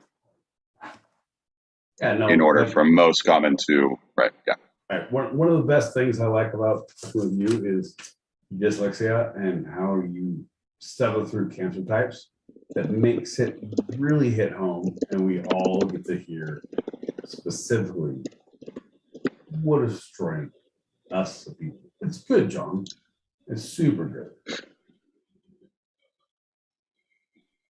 So a final thing, the research that has gone into COVID-19, especially the vaccines, has actually greatly expanded a lot of cancer research. So it's an unexpected and very positive side effect of the extended research that we've been doing in the past 2 years. So this is a big hope. This is a big a milestone, I would say, because there's a lot of enthusiasm of the mRNA research and that it can be used for cancer. No, I'm 100% with you. We go mRNA and we talk about that. It's great, 100%. But we had the ability. We did nothing with it previously. Nothing, John. Literally. So how is this now a stepping point, right? That we're now going to go a backward step to help things. Yeah, we have jump off research for people who are not in the know. But bro, if we can figure this out in 6 months here about this, like what the fuck are you doing? What the fuck are you doing? Like why? Because it is. I'm a John. John, don't make me say it. Don't make me say it. I feel like there's a aggressively specific intention for cancer. There was for AIDS. There was the same thing for COVID, but there was too much of things happening. Right? It was too prevalent. It got too far. If it affects everybody, like it affects everybody. We had, bro, Clarence, you son of a bitch, you son of a bitch. No, fuck it, I'm gonna do it. We had Supreme Court, we had Senate talking about, well, it was Senate talking about when Clarence Thomas was gonna be added to the Supreme Court, and all of his shit came out because some reporter It's confirmation hearings. Yeah. Went to a video store and like, hey man, can I see this? Like, hey, here you go. And they let him see it. And that's where all the bullshit, long dong silver, all the bull, everything, which unfortunately is kind of true. Kind of a lot of truth happened within 2 weeks. The Senate confirmed, like, oh no, you cannot get any information on a public official who's federal jurisdictions. So the Supreme Court, the senators, that's congressmen, that's anyone. And the only reason they did that is because he got so fucked. So when things need to happen, they happen. When things don't need to happen, they don't give a fuck. It doesn't happen. So you look at these things like, no one fucking cares, John. Like, we all care, but no one cares. It's not going to change anything. It's not going to change anything. We're making money from cancer research because they make this money. We have these people who are doing this, like, oh, you have this jump off point, and you thought about it. Great. But what are you going to do? What are you going to do? Nothing. Like, literally, you're going to do nothing. You can keep on trying. You're not going to do shit. And a year from now, 2 years from now, 3 years from now, you're going to do nothing again. And now we're fucking pigeonholed into people dying of bullshit cancer. That their form was prominent, you could find, you can deal with, you can do something. But we're not doing anything because they won't let us. It's bullshit, John. John. If you can't believe that I came here to party with you, John, I would like you to hit that subscribe and hit that like button above, John. I'm here every Tuesday, every goddamn Thursday. I'm here 8 p.m. Pacific, 11 p.m. Central. I don't know where you're at, John, but if you hit that like button, you hit the subscribe button, you hit the alert button, you will know when I come to the party to town to party. Fuck off. Who cares? Cheers. Now, you are speaking just to me, right? Not to anybody else. Are we live? I will counter that slightly because, yeah, you're right. Generally, it just kind of becomes a machine. It becomes another gear in the and cog and blah blah blah. But once a bell is rung, it can't be unrung. The cat's out of the bag. The research is now there, so they can't go backwards from that. So right. that's the big milestone that we got now. No, I'm with you. You know what? You goddamn Pollyanna motherfucker. I'm with you. I'm 100% with you. Let's play the glad game, John. And sometimes the sun rises on a different fucking perspective. And I'm with you, Pollyanna. We can't unring that bell. Our scientists have that research. They have the understanding. But I wake up in this world, John, every day. I wake up here. I don't know what you fucking do. I wake up here and things are not okay. And like, yeah, the scientists have this ability, this awareness, this thing. It took us over 25 years to make you able it. Fuck you, unless you were Magic Johnson, you couldn't live with AIDS for 25 years. Yeah. And now we're like, can't like, it's a fucking, it's not the same thing. It's not the same thing, but it's literally medically the same thing. Like there's a parallel. There's a parallel, right? Yeah, John. Fuck you. Yeah. I mean, not fuck you, but I'm looking at there is progress. I know you're saying there's not enough. That should have been earlier. The information we had should have been activated a long time ago. Thank you. Right. I'm saying I'm on the side of, well, it's happened though, but it did happen, right? We have created so many new medicines on the AIDS front beyond AZT, which was the first thing that even started to stall the disease, right? 10, 12 years later after the epidemic happened, right? Fuck you, man. Because that makes me, because the AZT, that makes me so angry because we had the ability to stop it to how we have now, but we decided to stall it. It wasn't a growth perspective. Honestly, the science was there. We had everything. And it was just progression in society that fucked the world up, man. Yeah. Like, I just can't. I can't, bro. Fucking everything that you see as a hope, I see as a fucking detriment. I appreciate you. I appreciate your goddamn shiny candor. I truly do, bro. Because if it wasn't for you, I'd burn this goddamn block to the ground. I'll be honest. Like, fuck you. I shouldn't say that out loud, but fuck off.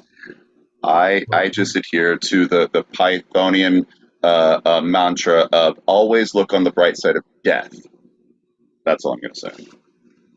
Owa Tagu Sayam. That was the first joke my mom told me when I was in 6th grade. She met a old. Your life was without humor up until the 6th grade. Interesting. Yeah, but I was fat, so that made me a perspective, bro. Like I was fat, but then like 6th grade I got comedy. So, baby, I'm here to play. I don't think you understand. We got a couple messages. Let's get them. Giddy up, baby.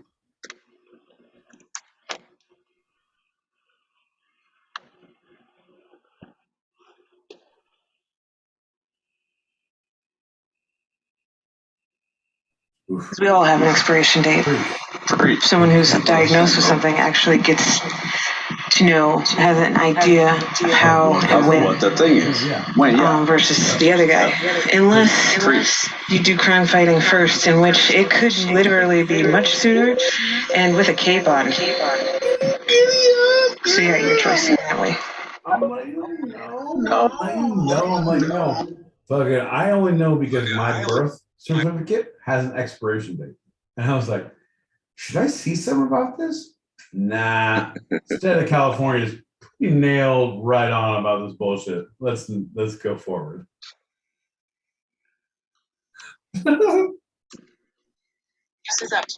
Things like this, I hear fatigue, I'm like yawning, I'm like, yep. Or like itchy, I'm like, yep. It's like if you see a spider in a movie, I am immediately feeling it crawling on.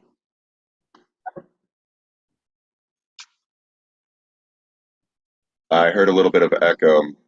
Yeah, I'm getting some on mute as well. No, I got there too, but I don't think it was. I did literally nothing, John, so don't point at me. So fuck you. Also, how dare you? In addition, I can't stand to look at your house. You like my house. How's the echo? That's pretty good. All right, let's move on. Nah, I'm still kind of there. Deal with your shit. Let's figure it out. Let's figure it out. I'll go lower. Jesus Christ, John. Fucking John. Fucking John. I said, was two-sided pod. That's TWO, sided pod at gmail.com. Coming at you Tuesdays and Thursdays, 8 p.m. Pacific time, 11 p.m. Eastern time. That's Wednesdays and Fridays at 1 p.m. for the Drongos. And land down under. Yeah. God damn it. God damn. Here's the deal. Fucking awful. If you would have played a belt, I would have let it play. You didn't. I have to take umbrage. You, sir, just because your toilet flushes in a different direction. Every time I take a piss, I think about that. And I flush the toilet, and I'm like, fucking Oswald's fucking toilets flashing, fucking lefty loosey, roddy tighty. It's fucking crazy. Yeah. I'm just letting you know the world we live in is a strange place. You're welcome. I think he summed you up perfectly.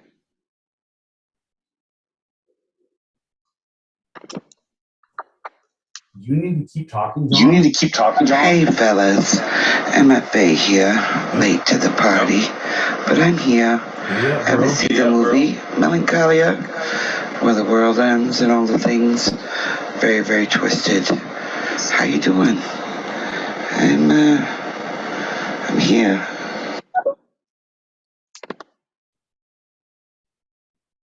Hey, glad you're here. Oh, yeah. You sound exactly like I feel. I love our mid-show technical issues. It's always so fun. No. Honestly, I now actively know, it's your internet connection. I know for a fact. Because we were good until someone used your internet connection to use a voicemail. Your internet connection gets fucked up 4 days a week. This phone is not connected to the internet. Do you understand what I'm saying? I do. I can't hear you, John. Do you understand what I'm saying? Yes.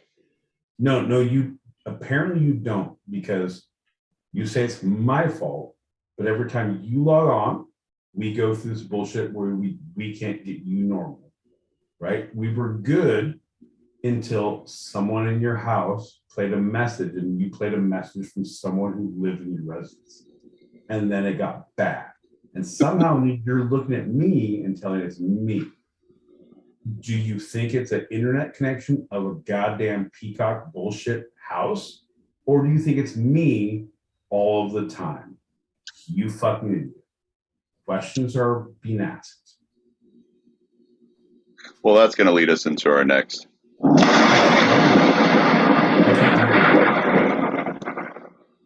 No, because you told me to turn my shit down too long.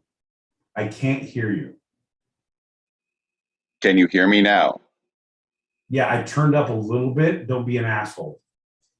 All right. We're in our lightning round. You ready? No, I'm going to turn my shit up all the way. Fuck you. I'm ready. This lightning round segment is... Wow, I'm just totally blasted. Yeah, how about fuck you, John? Is your favorite and mine accented answers? This is where I ask my boy Pete questions with giving him an accent to answer them by. My boy Pete, are you ready? Are we doing a show? What are we doing, John? I can't hear you at all. My mute is fucking down as much as possible because you're an idiot. Okay, so mute yourself, but listen to me. Bring your volume up. Can you hear me? Thumbs up, thumbs down. Great. It seems where this room it's not doing great, so I think we should leave, go to the next one, and we'll just edit them together. What do you think? I don't know what the fuck you're talking about, John. I'm not an engineer. You're an idiot wearing a fucking Han Solo costume. I know nothing of what you're talking about. I just want to answer questions, baby. I'm here because the MFA showed up. All right. What do I do? Mute? No, don't mute because I want to see. Now, it's a huge echo.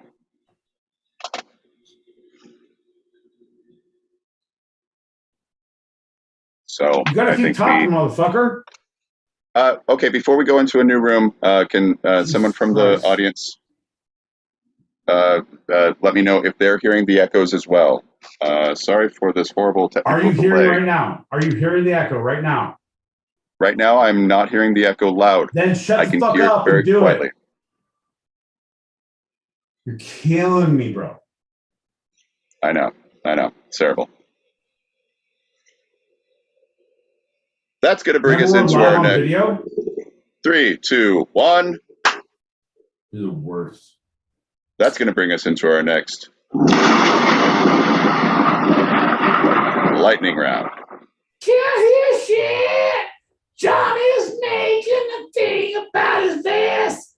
Fuck yeah. Don't know what's going on. Fuck this ginger.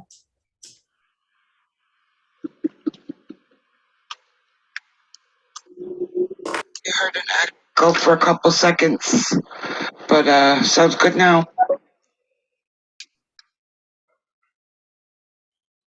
All right, this segment of lightning round is the accented answers. That's where I ask my boy Pete some questions and give him the accents to answer by.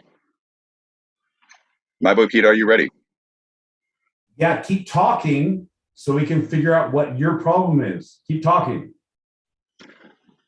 I'm going to ask you the first question, and this is to be answered in an Aussie accent. So you want me to answer questions in an Aussie accent. John, you should talk now to see if I'm echoing. Great. So I'm going to, I'm echoing. There you go. How about you fucking, this is why you keep talking. You're an idiot. God, I don't like to troubleshoot shit with you because you're not smart about things. Keep talking. I'm not smart about things, so I'm going to keep talking, and I hear an echo the whole time. I'm still talking. It's less of an echo. I do not hear an echo. Can you hear me? Barely. You're an idiot. Let's talk about accents, you idiot. Wow. Actively. Do you understand how troubleshooting works? Great. You don't hear an echo. Great, John. Welcome to the fucking party. You're an idiot. Dory, fuck off. Fuck, go.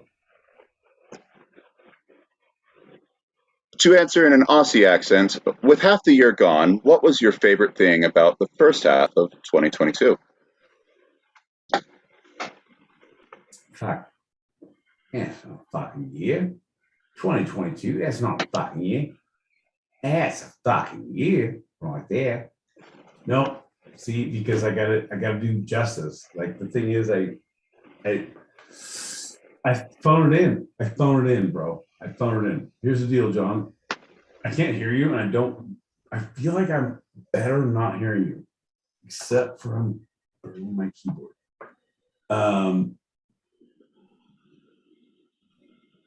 Oh, fucking shit.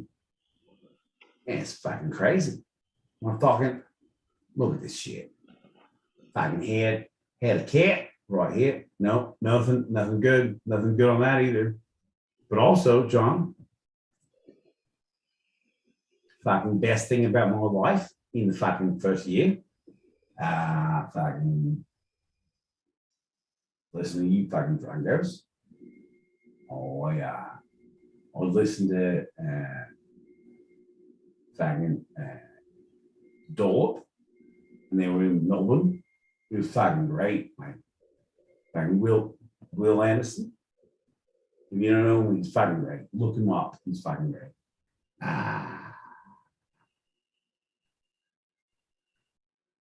Also like fucking Sniper Elite 5 and Snow Run. Sometimes I like driving trucks in the snow. So pretty much my favorite things. In fact, nothing to do with you guys. Fuck off. Oh, you hear me now, John? You fucking hear me now? Ugh. What did you like least about the first half of 2022 in a Scottish accent?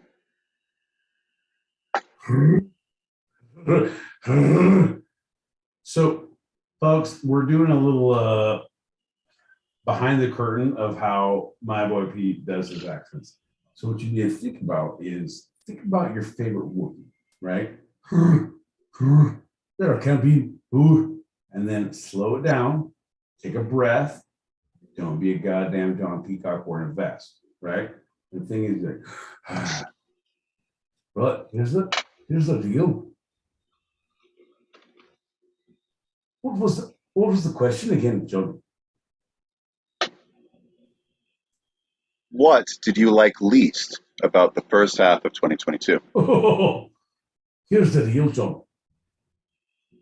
Pulled most from all of the fucking hires, all of the fucking threats, all of the things they had, made them for no, nothing there. No, Scotch style. Here we go. Ready? Ready, 2, 3, 1, and go. Listen, John, here's the deal. What I didn't like about the first year, they told us we had to wear masks in the pub. It's like, there's no mask in the pub. How are we supposed to drink our pints? It's all bullshit. Nope, and fucking didn't even know the last one. Did halfway through? No. We look disdainfully away to the left, like, because that's how we know we've done poorly. We go on with life. What is one thing you look forward to every day in the royal British accent? Oh, John. John. Here's the deal, John. Many times I feel like I should be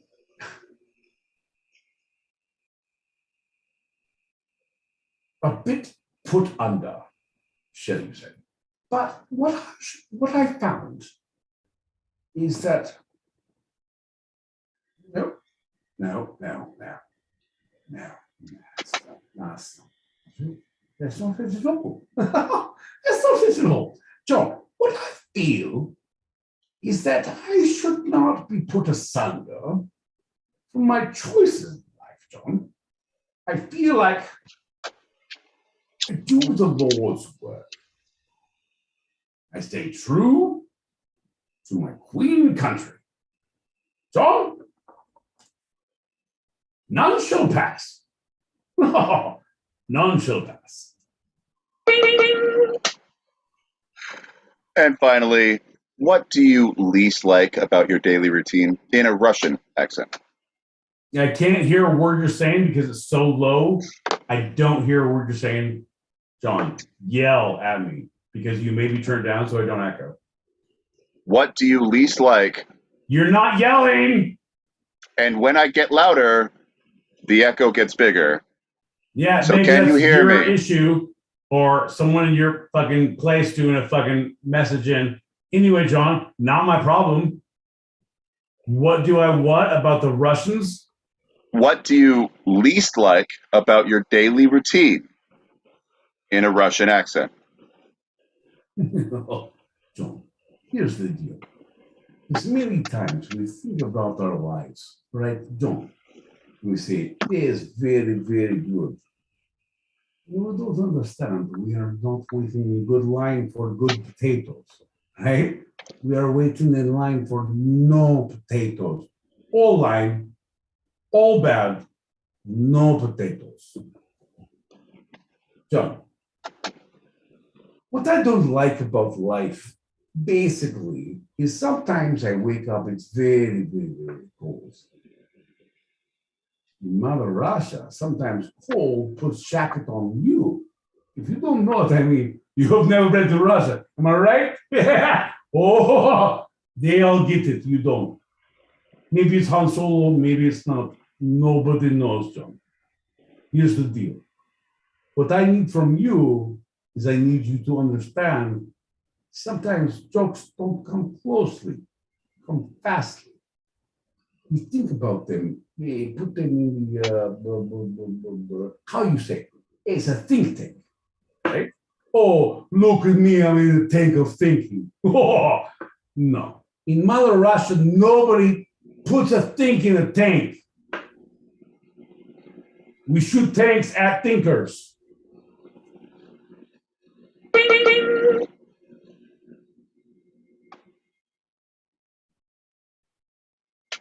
That leads us into our final segment of the evening. Can you hear me at all? I don't know who you are. I don't know what you've come to this party with, John, but I actively don't like how you personify yourself. What? No, that's exactly what I felt the entire time you spoke.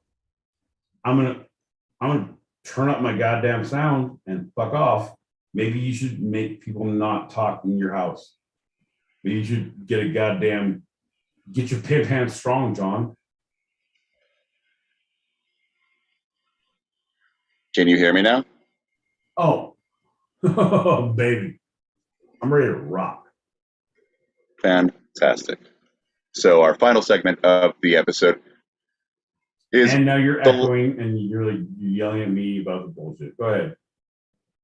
Go ahead. I think we just need to start a new room. No, do whatever you want to do, John. But remember when we try this all the times? I'm with you. I'm 100% with you. If you want to do that, I'm with you. Do it. Fucking do it. But don't be a Han Solo in my fucking Dagobah system, right? I'm on Tatooine, and you, motherfucker, are on Alderaan. How about we try you going out and coming back in, closing the app down. Please stand by. We're having technical issues. Actively an idiot if it happened to you and her. You know that, right? You have to keep talking. John, keep talking. John, keep talking. Bring him back in.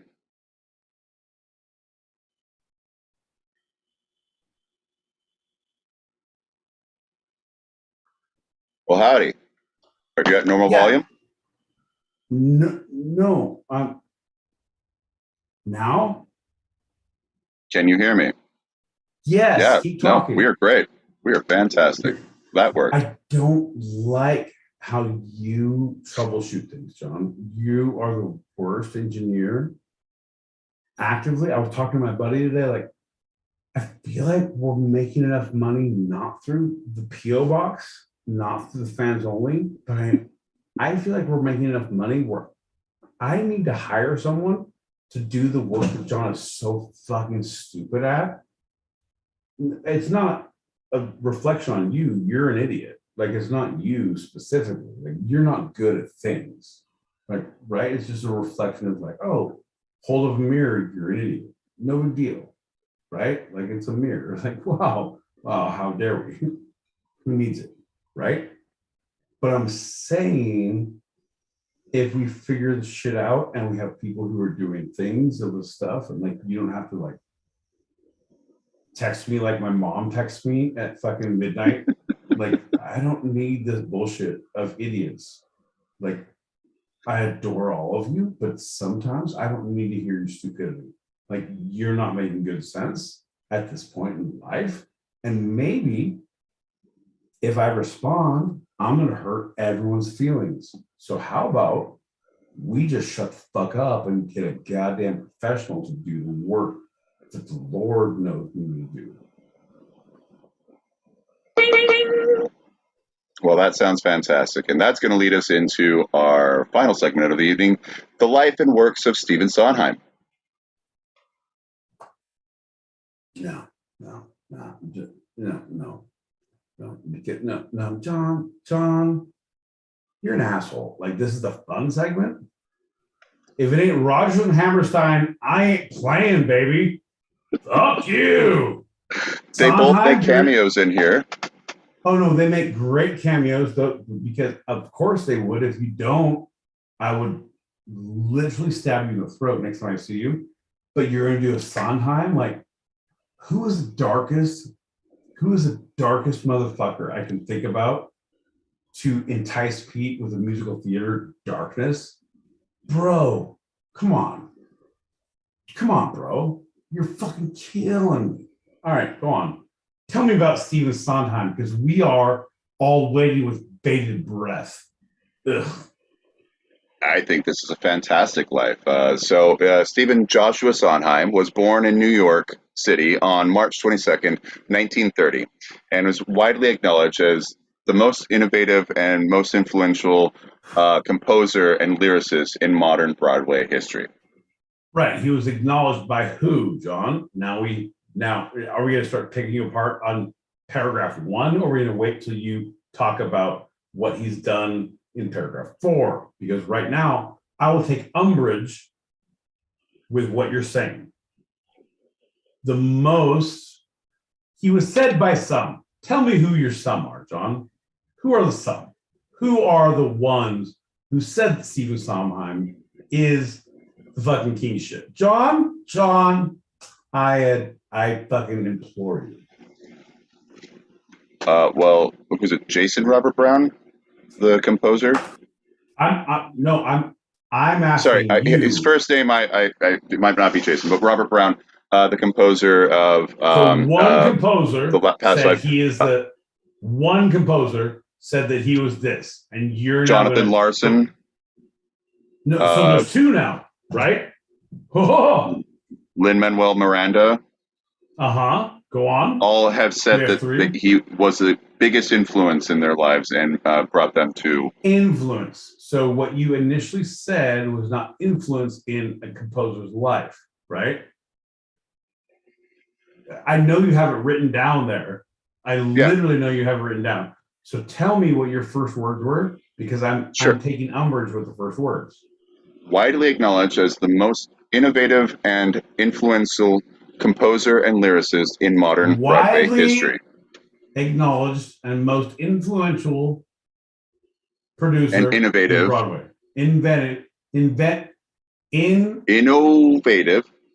Innovative. Your Mom's House on Broadway. So we're using words that specifically are from 3 people who are integral to our understanding of musical theater today, right? 2 that no one knows. Yes or no? Yes or no? Brent would bring Jonathan Larson into it. Yes or no? Not generally, outside of the Broadway community. Oh, perfect, John. Thanks for playing. Lin-Manuel Miranda. Fair enough. He had the fucking scars on his face. Did the whole thing in Cuba. All of it.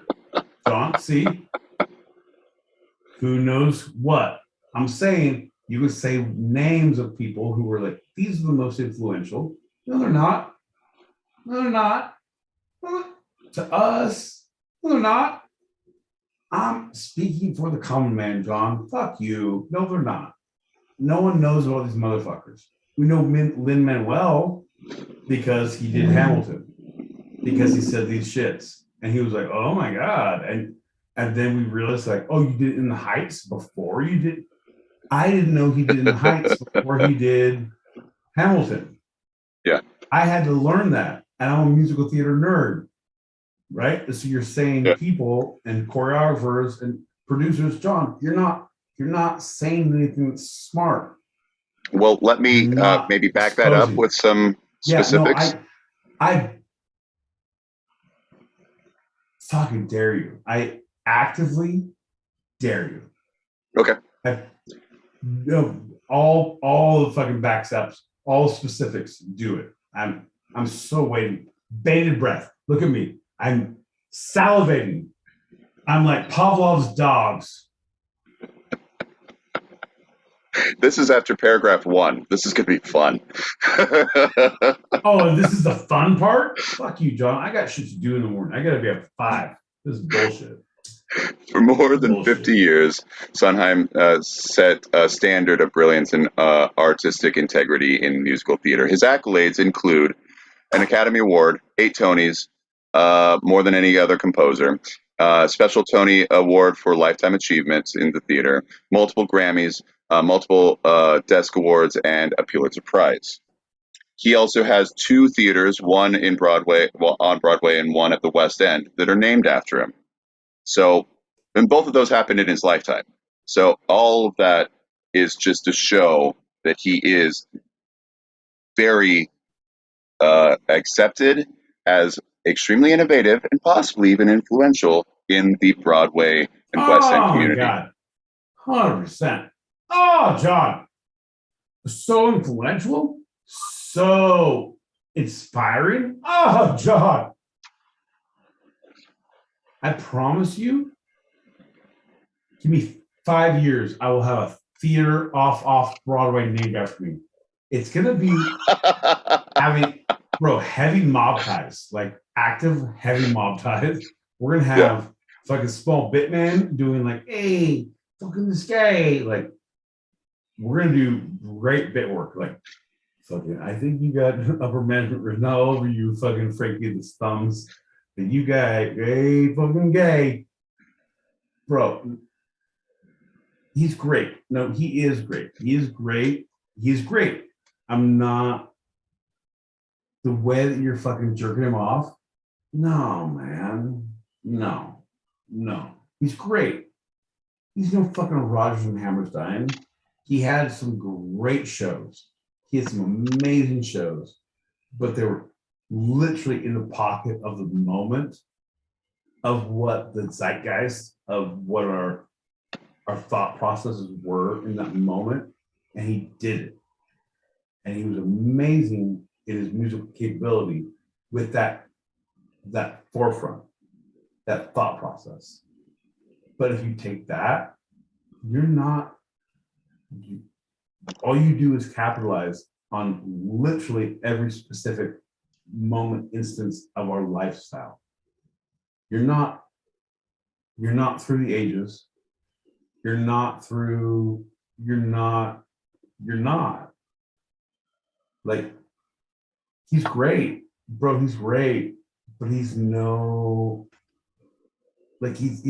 good. He's not as good. He's good, but he's not as good. He's not like, let's make theaters and let's fucking thought about theater thought process. No, man, fuck that. No, he's not. He's not that good. Go ahead, continue. I can't wait to hear what else you have to say. Well, let's go back to his humble roots, right? His parents, Herbert and Janet Sondheim, worked in New York's garment industry. His father was a dress manufacturer and his mother was a designer. They divorced in 1942, so when Sondheim was 12, and him and his mom moved to Doylestown, Pennsylvania.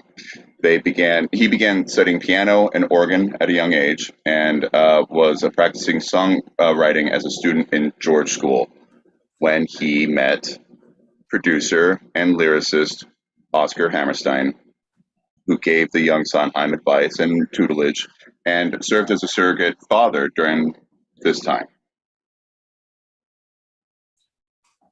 Right. He did some great things. So if you look at the lyricist and if you look at what the words are of Rodgers and Hammerstein, if you look at specifically at what they're doing, who's doing play-by-play and who's doing color, right?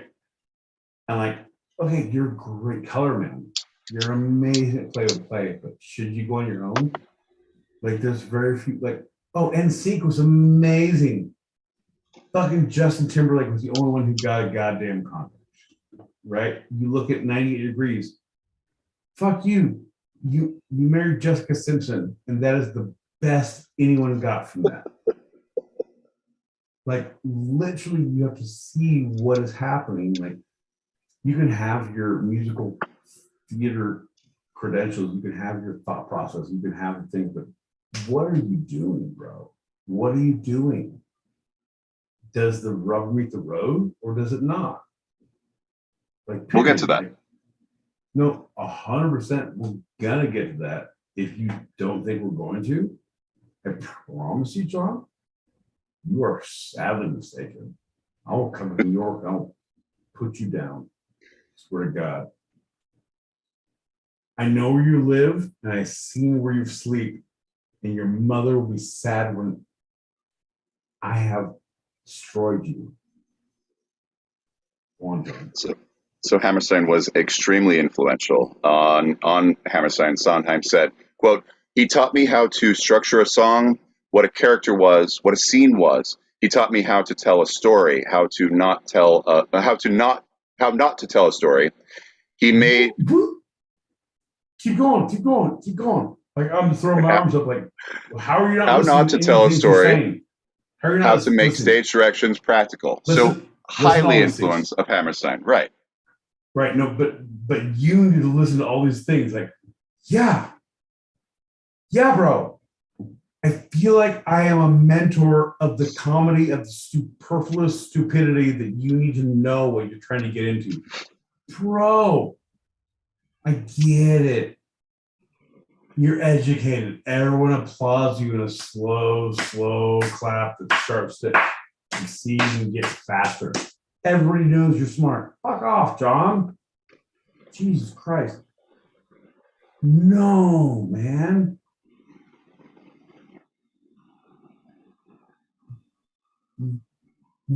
Open your mind.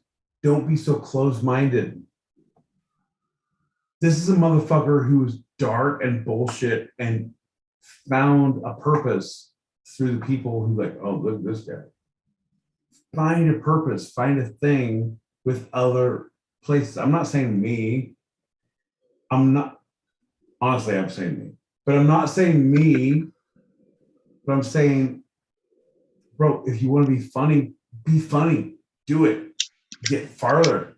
Like you're funny as fuck. Like you shouldn't have you're a great straight man. You're a fucking beautiful straight man. You're not a fucking side man at all. But you should go find, like, if that's your gig, fucking find someone. You could be better than this. Like same thing with Sondheim. Bro, when you realize that you're better than this, like this is not my gig. I'm not Rodgers and Hammerstein. I'm Sondheim, right? Like I learned everything I need to, and now I'm doing my gig. Bro, it's the same thing, 100%. And you like, yeah, there's rugged edges, and like people don't like it if they don't get it, if they don't see it. Yeah, it could be like, oh, look at all these fucking minors, look at how we did it musically, right? It's not the story. It's music of listening to the music of like, here's a fifth when it should be a fifth, it should be a third, and here's like, what the fuck?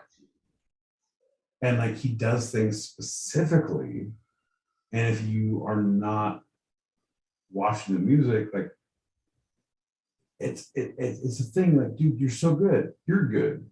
Like, I'll fuck you shit up all day, baby. But you're good at a straight man. Like, if you find someone better, by all means. But you need to go. You know, like you may be insane, but you're my insane, Pete. Preach, baby, preach. All right. So to sum up the influence of Hammerstein, he said, quote, "Oscar really was a role model for me. If he'd been a geologist, I would probably have been a geologist." So you love Rodgers and Hammerstein, you get the direct protege of Oscar Hammerstein. Right, but the thing is, if you look at Roger Hammerstein, if you look at what his growth was and he was unsure because he had he had to figure out his Rogers before he figured out what his thought process was. Mhm. So he was great. He was amazing. But there was no Rogers. There's no Rogers, right? This was amazing playwright, amazing musician. Your music, like everything was great about him, but you were fucking nobody. You were actively nobody in the business. Like you're a Han Solo vest away from a fucking ginger.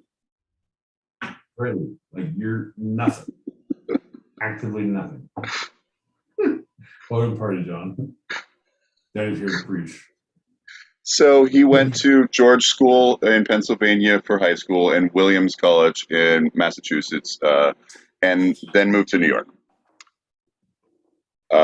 He studied further with avant-garde composer Milton Babbitt. So this is seeing his shift away from Hammerstein.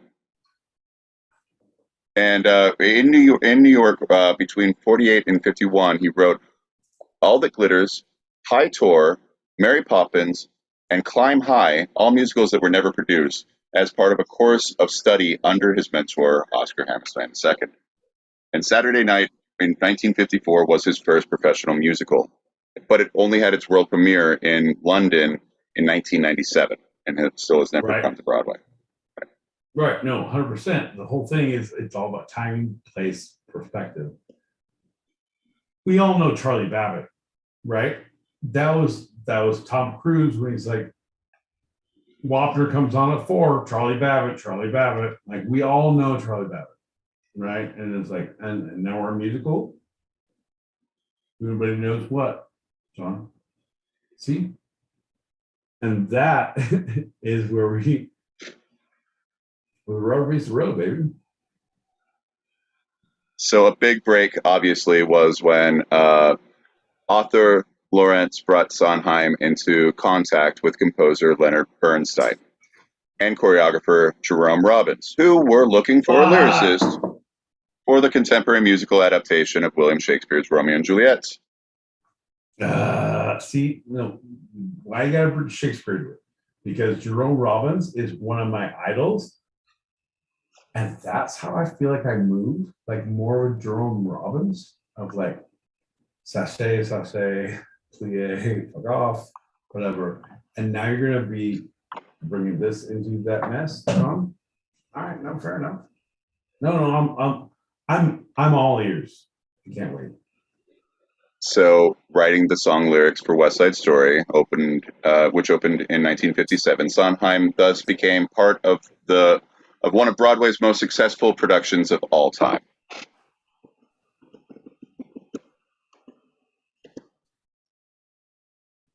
Right, but if you look at the Sondheim productions of the thing, like he's great, but he's one of those people who are too crazy. Let's cut to the chase, John. Let's cut to the chase. It's too crazy. Like John is a beautiful, amazing, brilliant actor. This motherfucker wears a Han Solo vest to a show. Like you're too fucked up, man. You're too fucking out there. Like you wear a scarf and a beret to a fucking audition. Like maybe not so much. Like as a person who interacts with him on a day-to-day basis, like goddamn brilliant. But as you see from society, like, man, this is what is holding you back. Thanks, Sondheim. We've all learned a lot. Of the not crazy, very mainstream shows he did, the very next production was similarly high profile to West Side Story, as he teamed up with composer Jules Stein to write the lyrics for Gypsy, which opened in 1959 with Ethel Merman. Oh, but that was a good show. But like he did good. The show was good. The show was good, but like, all right, you're playing a lyricist in a weird fuck off. Everything's coming up roses. Fuck you, Ethel. Nobody needs it in our house. Sondheim then wrote both lyrics and music for his first musical to hit Broadway, A Funny Thing Happened on the Way to the Forum.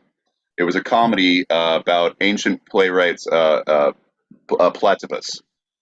Platus. What was Platus? What was the year? That was 62. That motherfucker. Okay. Nearly 1,000 performances and won a Tony Award for Best Musical. No, super good show. I'm going to give you this one, John. Like, here's the deal. I will give you the things you earn. If you don't earn them, I will smack you in the face, John. Listen, you earned this one. 62, because I'm very aware with Funny Thing Happened with Forum. Great show. Fucking hilarious.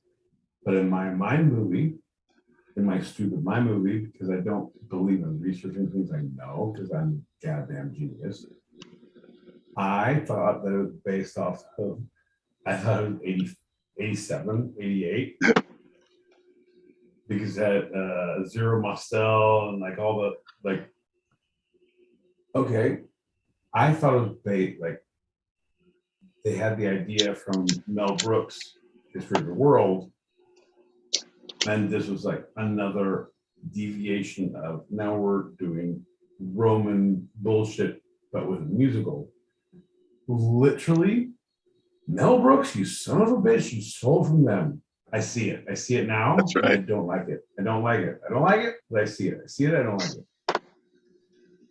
But beautiful. Like it's a great. Anyone who's not like, if it's available to go see live in your area, definitely go see it.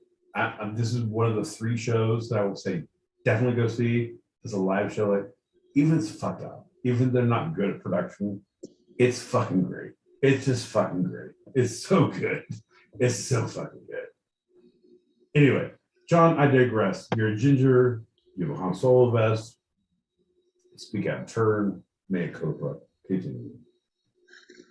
So Sondheim would go on to receive the Tony Award for Best Score / Music / Lyrics for Company, Follies, A Little Night Music, Sweeney Todd, Into the Woods, and Passion, all of which he also won the New York Drama Circle Award for Outstanding Best Musical, as did Pacific Overtures and Sunday in the Park with George.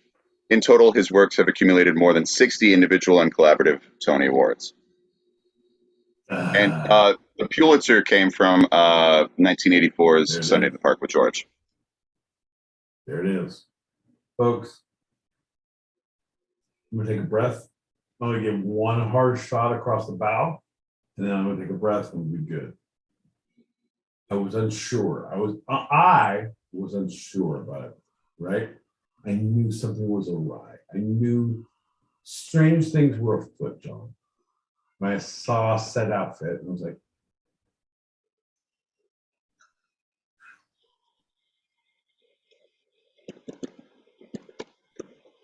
anyway, we're not going to finish that sentence because. But then I realized that John Peacock went looking like fucking John Travolta in Saturday Night Fever to go see a play tonight that was actually Stephen Sondheim produced, written, Into the Woods. And I just realized that now. And John's going to try to fucking slide that motherfucker by. No, motherfucker. I now see that you got tickets 3 days ago and did weird shit of researching. You did no work. You actively, John, you did no work. You were fucking. There's a car in my radish garden. Like, you have done some fucked up shit in your life, but this one, John, bro, you're now trying to do a show about Stephen Sondheim, about a show you went to watch that you couldn't do the research about before, of a thing that you know now. John, I just realized I just realized what was happening. It's not a clever fucking Han Solo suit. No one has a bad feeling about this. However, we all have a bad feeling about this, John. You, sir, are a fucking fat mouth and a liar. Go ahead, John. Finish up. Tell us about Stephen Sondheim and not the play you went to go see today about Into the Woods. She had beautiful nails. Like, did you pay to get her nails done? Like, she did like a fucking thing. Like, they're beautiful nails. Like, fuck you. You paid for it. Can you not pay for the P.O. box, John? Fuck you! Getting Anyway, outside of go ahead, musical theater, Sondheim wrote the song "Sooner or Later" for the film Dick Tracy and won the 1999 Academy Award for Best Song. All right, but Dick Tracy was one of the worst movies, top 10 of the entire movie genre of the entire world. How? Look at you. Look at your eyes. Look at your eyes. The soundtrack's pretty good. No, soundtrack can fuck off. Madonna was on there. Beautiful. Yeah. Who cares? Fucking Young Guns 2, John. One of my favorite soundtracks ever. Bon Jovi. One of the not best movies ever I've seen.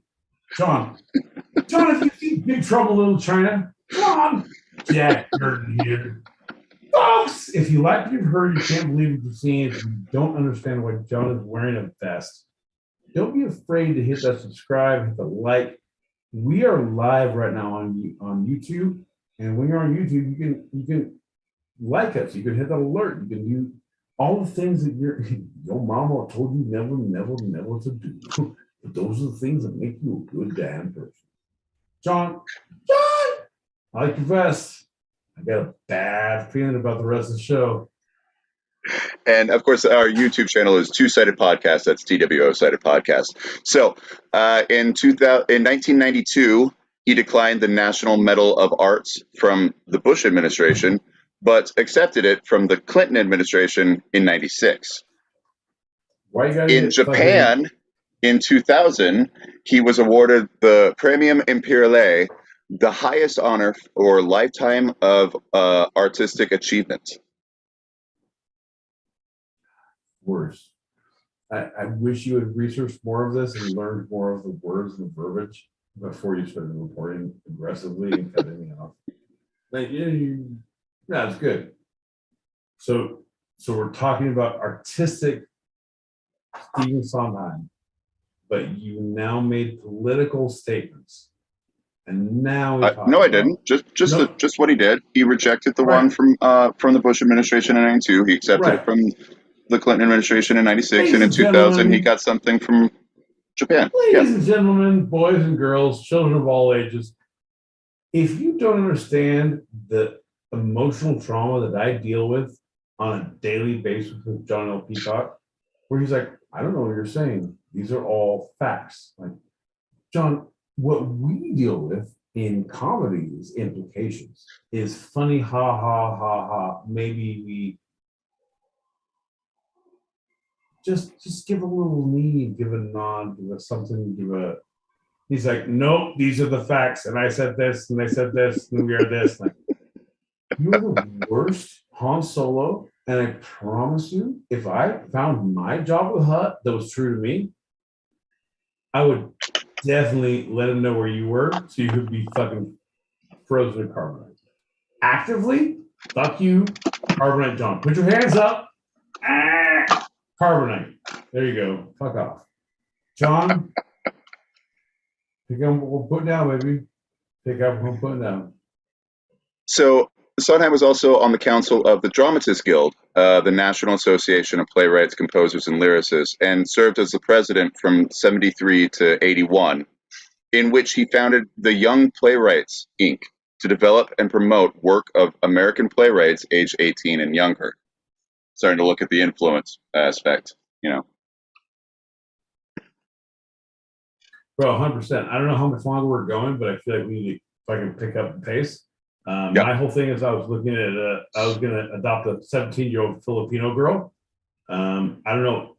Sondheim was doing it with the young poets, but same idea, same thing. Come on. All right, so he got the Kennedy Center inauguration in 2011.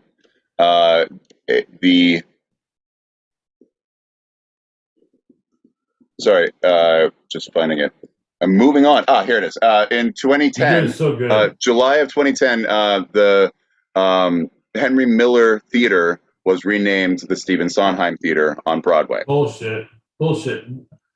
What did Henry Miller do to deserve getting his theater removed from him? Now we're all celebrating Sondheim? What about Miller, John? Have you ever seen A View from a Bridge?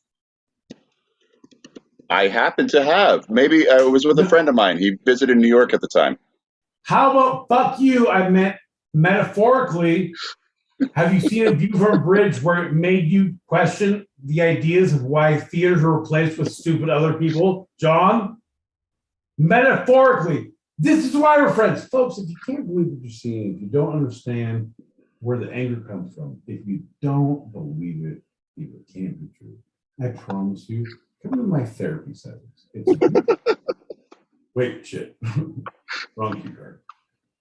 Folks, every Tuesday, every Thursday, 8 p.m. Fuck, John. It's on you, man. I'm religiously and emotionally spent by your stupidity. Please tell them what we're doing. 8 p.m. Pacific, 11 p.m. Eastern. We go live on the Stereo app. And on Thursdays, we talk about the two sides of life. And we take that over to the Spotify app. But if you're listening on Spotify and you want to chime in, you want to hear us live, you want to see us live, you can hit us up on YouTube. That's Two-Sided Podcast, TWO-Sided Podcast, or on the Stereo app. Find us, and we will be there for you. I'm going to just wrap all this up with another theater that was named after him in 2014 because Sir Cameron Mackintosh announced that the Ambassadors Theatre in London was to be renamed the Sondheim Theatre in Stephen's honor. Yeah. No, 100%. Anyone who has a sir in front of their name, like honestly, folks, I promise you, you will love us as 100%, but don't give John your dirt. He will set you off the top. Like he's the guy, like, he will support you, but he's the one who will tell everything about everything. But literally, he'll help you move a body, but he's gonna tell about it later. Like, but he'll help you. He'll actively help you, and he'll do a plea deal to be great. And I'm not saying from experience, but I'm just saying from experience. So his work continues to be staged around the world. Company, directed by Marianne Elliott, which started in London's West End, which he was able to see, recently reopened on Broadway and won the Best Revival of a Musical Tony Award this year, just this past month. Nope. There's work underway for a new. Do you have more, or are you just saying no? Or are you just rejecting things I say now? Oh no! I actively, I'm rejecting what you say. No, John's wrong. No. But if I specifically give my ideas to things of what plays are, because right now you gloss over it was the best revival of a musical theater play, right? And it was Company, which is Raoul. In the thing what he did that you can see on BBC and you can see on, or no, it's not BBC, it's NPR. Yeah. Is Raoul Julia, and Raoul Julia won the Tony for it, and that was part of the thing. Like there was it was a great cast, but the fucking show, bro, bro. Oh, come on. This cast has a female Bobby in the role that you just said of Raoul Julia. Fair enough. Oh, look at this. I've seen 3 Hamlet plays that are gender reversed before they did Company where it was gender reversed. Yeah. I'm with you. Like, I'm not saying it's not right.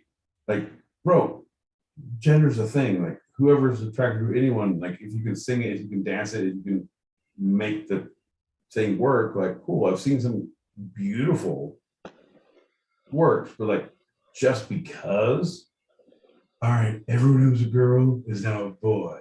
Everyone's a boy is now a girl. What the fuck are you doing? This is like, I feel like I'm in 1989.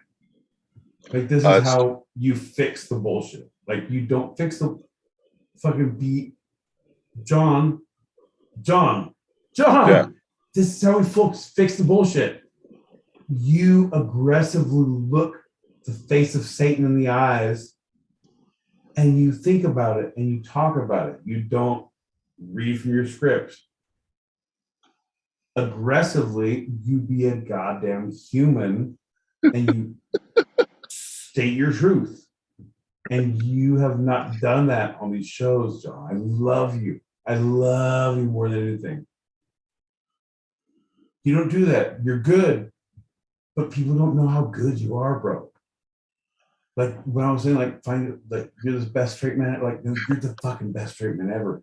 The best line John ever said, bro. Sorry, I'm gonna talk out of class right now. Can I? Yes, you can. Okay. The best fucking moment, like John is brilliant as a comedian, as a person, as a thing, is like me, Crazy West, Griff, Peacock, Henry. Yeah. Went down to Mexico in my fucking minivan for work because they gave me a minivan for the first like 5 years I worked there. I was like, what the fuck is that about? And I said, I'm going to Mexico. Like, here's insurance papers. Like, do you know what's happening? Seems very off-putting. But it was pre 9/11. Like, there was like 2010, right? 2009, something. Anyway, we go down, and that was like we have the best stories. Like, it's truly the best stories. But Peacock looked at fucking Crazy West, who this motherfucker was a good looking dude, James Dean looking motherfucker, but had an Adam's apple. Like, whew, Jesus Christ! Like, is it like a vase, or is it two like women trying to kiss each other? Like, I don't know what the thing is. Like, is it Schooner? I don't know. It's a magic eye bullshit. Anyway, he had a giant Adam's apple. And John, like, we're all coming to the border. We're all like, everyone's like we're all like, everyone's hats like flipped around. And John's in the back. John's like on beers. Like, he's handing beers up. Like, he's like, hey, Wes, chuck your Adam's apple in. It's a sign of weakness. I was like, what the fuck did he just say? He just wrecked house, and we all were crying, laughing, and pulled up to the border stop. I was like, oh, dokie. Whew. I'm telling you, like, the fucking best joke. Hey, tuck your Adam's apple in. It's a sign of weakness. Like, oh my God. It was because Wes is so Wes. And then it means so much more now, John, right? Doesn't it? Like, right? And before you start yelling at us on the social medias, of course, my boy Pete knows that September 11th happened in 2001, long before that track ever happened. But it was funnier to say the other way around. I actually don't know what you're doing now. Like, the whole thing is I'm live on YouTube, John. You're wearing it on solo vest. I'm trying to make. Hey, John's funny. He's not funny. He has one good joke. I gave him one good joke, and he fuck this guy, right? Let's wrap this up and get out of here. Oh yeah, let's wrap this up. I got a bad feeling about this one, John. Strike me down now. More powerful than you've ever seen. Let's do a shot. Actively, can you, yes or no? It's a yes or no question, right? Yes or no question. No. You don't get to yell an answer. Yes or no question. Did you put a vest on to go see Into the Woods by Stephen Sondheim? No. Fair enough. Finish the show, John. In addition to Company, there is a production of Into the Woods that just was promoted to Broadway from their encore production off Broadway last month. Steven Sondheim's version of West Side Story, or I'm sorry, Steven Spielberg's version of West Side Story opened early December of last year, and pre-production work has begun on a cinema adaptation of Follies, both of which Sondheim had a hand in rewrites for the film 100%, adaptations. dude. Steven Spielberg did one, but I'm waiting for the Steven Seagal when they come out and like fucking break limbs, bro. You know what I'm talking about. Giddy up. All right, fair enough. Finish it up. So Sondheim died suddenly on the morning of Friday, 26 November 2021, at the age of 91 in Connecticut, where he'd been spending most of his time during COVID. What the fuck, motherfucker? Suddenly? I was 91 and I died suddenly. Hey, you were buying time for the last 38 years. Welcome to the party. The coroner's report stated his reason for death as cardiovascular disease. At 91, John. Right. Yeah, it's basically like, just gave out. No, don't take it personally, but my responses for the rest of this is gonna be, you're an idiot.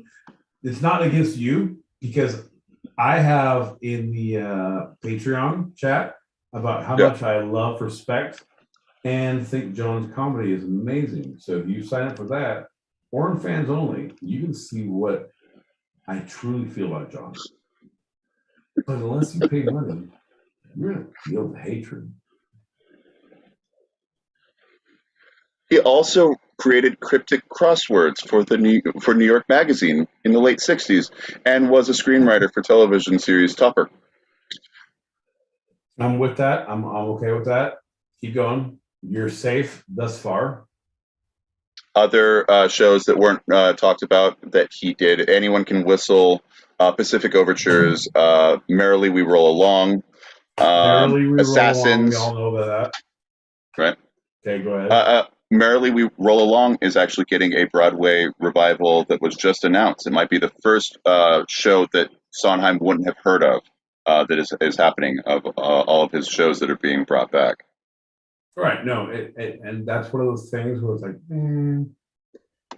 I get it, but should it? Is that the one that I want people to know? Like, those moments of truth, those moments of, because come on, John, like, right? We've talked about things, right? Yeah. Comedy is based on pain. Like, you talk about pain, you talk about comedy, you make it fun, you do the thing, you learn it, we're educated, so you do these things, right? But of all the things you proffer, right? All the things you've said to me, all the things I've said to you, like, if it's like, that's the one we want, like, God damn it, that's the one you want? Like that? Bro, right. I got some. Have you seen the fucking 82 work? I was ridiculous back then. Look at this shit. Like, you want, it's good, but is it good? You know what I mean? Like, right. You're gonna be so upset when you're the executor of my will. You're gonna be so upset. You don't get anything, which makes it more painful for you. But I feel like you're gonna be able to proffer all the ha ha ha ha ha fun. So there's that. So that's him. That's all of his successes. That's all of his influences. That's his innovation, as I said at the very beginning. Pretty influential. You can't deny it. No, you can't, man. That's the thing. Like, all right. So as much as I don't like Sondheim in a lot of his things, I don't like his minors. I don't like his fifths. I don't like musically. I've played in Into the Woods. I played Company. I played as a singer. And West Side. I don't like it. Here's my deal. You've been in 3 of his musicals. John, here's my deal, John. Yeah. As a musician, because musicianship, and I'm not trying to fucking, because I'm not that anymore. That's not me, right? That's not me. I'm fuck you, John. I'll burn your goddamn house to the ground. Like I'm not trying to do that. But the musicianship of how he wrote it specifically for like a minor fifth, or like it steps up like in a third, and like you have great singers, but if you have, especially in Company or Into the Woods, West Side was a lot easier because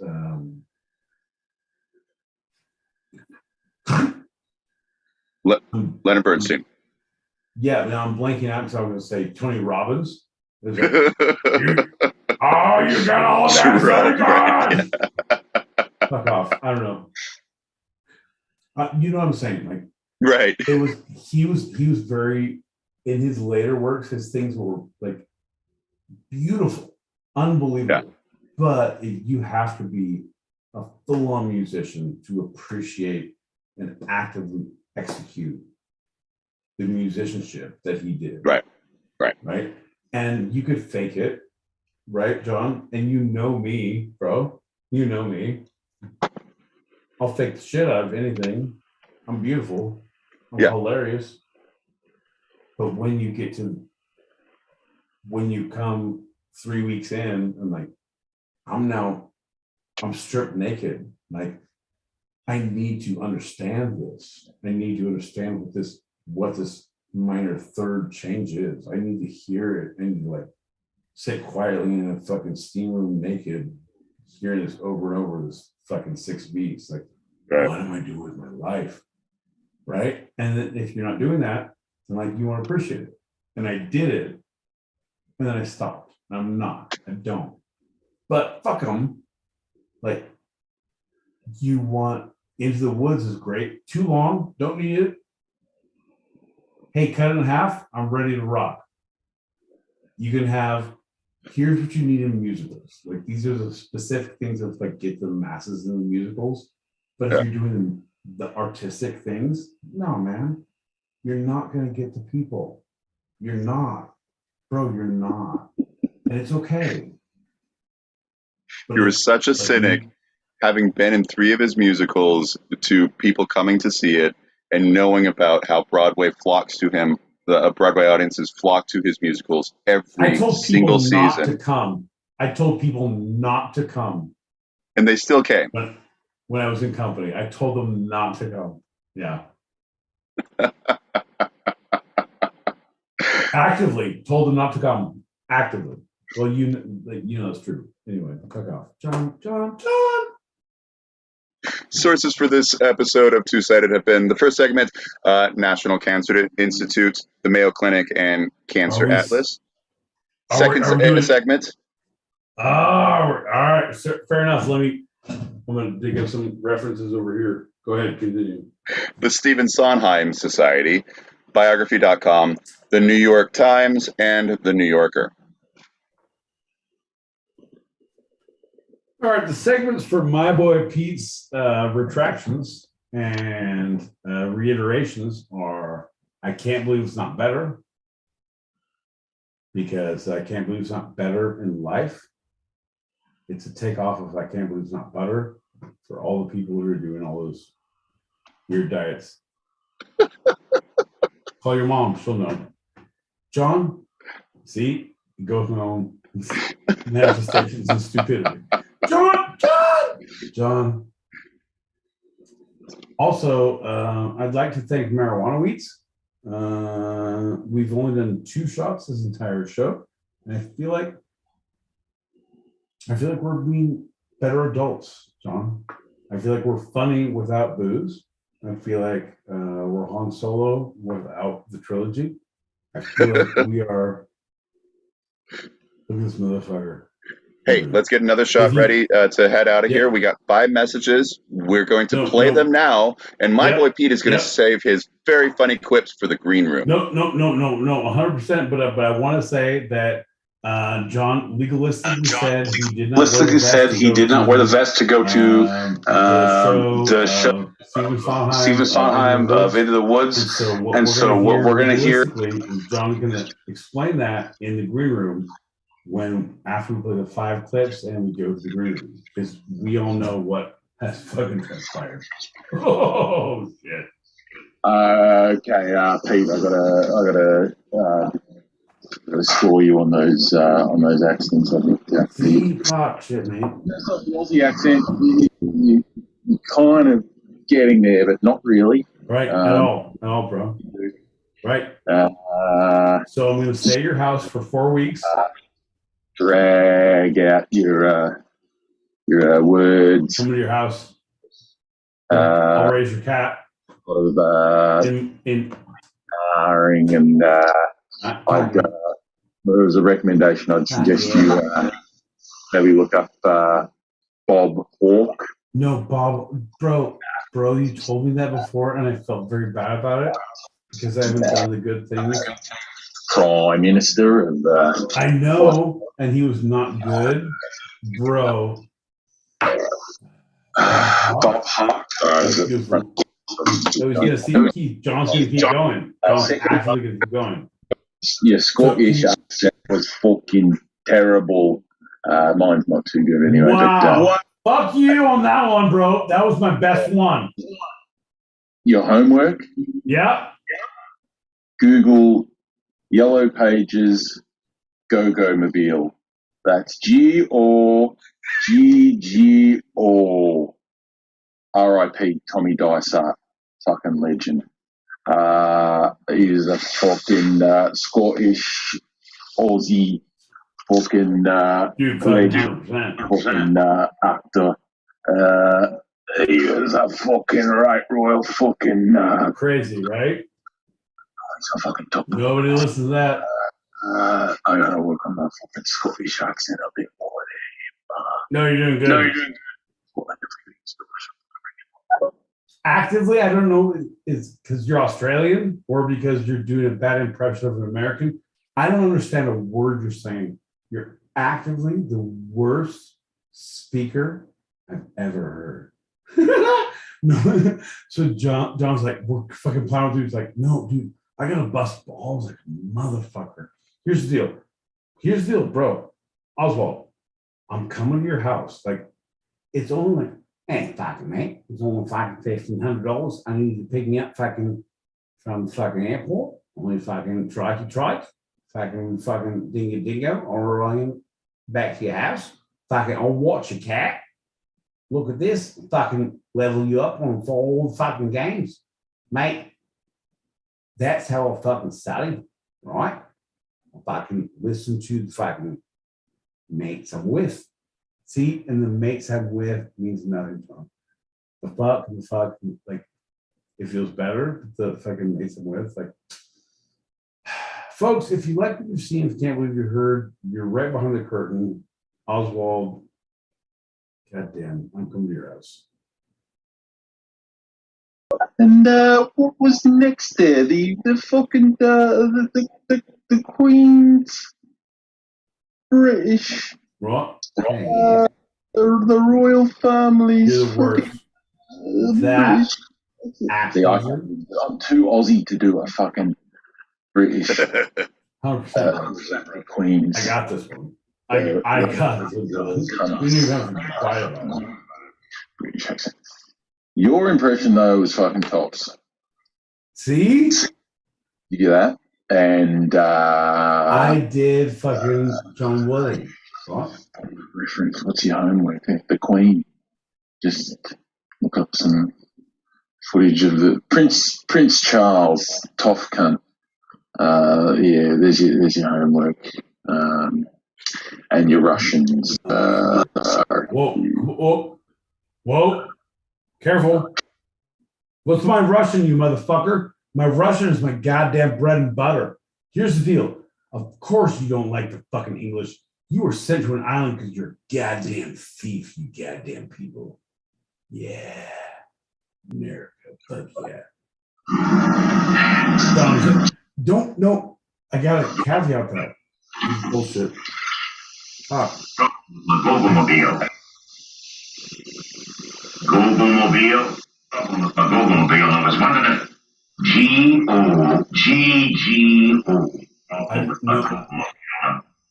Yeah? Yeah. Another dot. It's a fucking. Mate, fuck, yeah, mate. He's deal. He's all go. Right. See, no, John, like, it's very difficult to. Morning, he might right. Said he was having a few people around for a party. Said he might cook a burger or two. I knew it. I knew it. He said, yeah, bet you might come. Listen to me. If you should play the whole thing. You want to go out? What? Fuck yeah. She said, I'll go dingoes. I said, what do we do about Noah? He said, Noah forced me to tears, leave him alone. Yeah. The party at about 2 walked straight out the kitchen to put some booze in the fridge, and he wouldn't mind it. There's Boomer's wife Laura sitting there trying to play a plus. Now, I don't like to speak of Laura. The guy just went on. Actively. It's going to koala bear. So I grabbed the linger at her and headed out to join the party. No. There's rocks in and things really started jumping. This Indian girl, Martha, turned. I got it all. First off, one of the worst Australian accents I've ever heard. Number one. John, he gets it too. So, like, right, is that your friend from North Carolina who's like, fuck, mate, here's the deal. You know, man, he didn't do good. And, like, he didn't even do the koala chlamydia joke. Like, so he's not truly Australian, because any true Australian knows koalas have chlamydia. And that, not only is it funny, but is alliteration. And goddamn, you're welcome if your house smells like boomerangs and didgeridoos. You're welcome.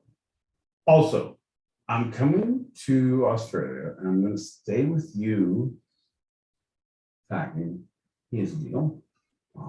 Fucking John says I couldn't do anything. Fucking, I'm going to learn my fat shit, John. I'm going to learn my accent. Fucking with Oswald. I'll get my own fucking game. Fuck you, John. Here's the deal. Here's the deal. Fucking mate. Anyway, we're sending John to Arizona. We're sending me to Australia. I'm going to do better accents. John's going to do better engineering. The world will be a better place. Well, thanks for listening, everybody. We have our open chat show live on stereo every Tuesday, same time as tonight. So if you want to join us or you want to throw some topics out there, email twosidedpod@gmail.com. That's TWO-sidedpod@gmail.com. And remember to join us on stereo in the green room. Right now, we're going to go 5 after the hour in about 5 minutes for our after show wind down. That's a wrap for tonight. I'm John L. Peacock out in Brooklyn, New York. And I'm Boy Pete in Southern California, and I got a bad feeling about this. And this was our show. You can listen to our show wherever you get your podcasts, and can also join us live on our YouTube channel, Two Sided Podcast, and also on the Stereo app every Thursday, 8 p.m. Pacific, 11 p.m. Eastern, as we talk about the two sides of life, the fun and the serious. Here on Two Sided. I love you, Pete. Yeah, I like all your rhetoric, Sean. One of my favorite things about you. Other than that,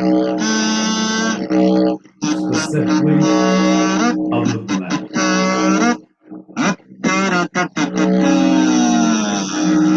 you make the Australian culture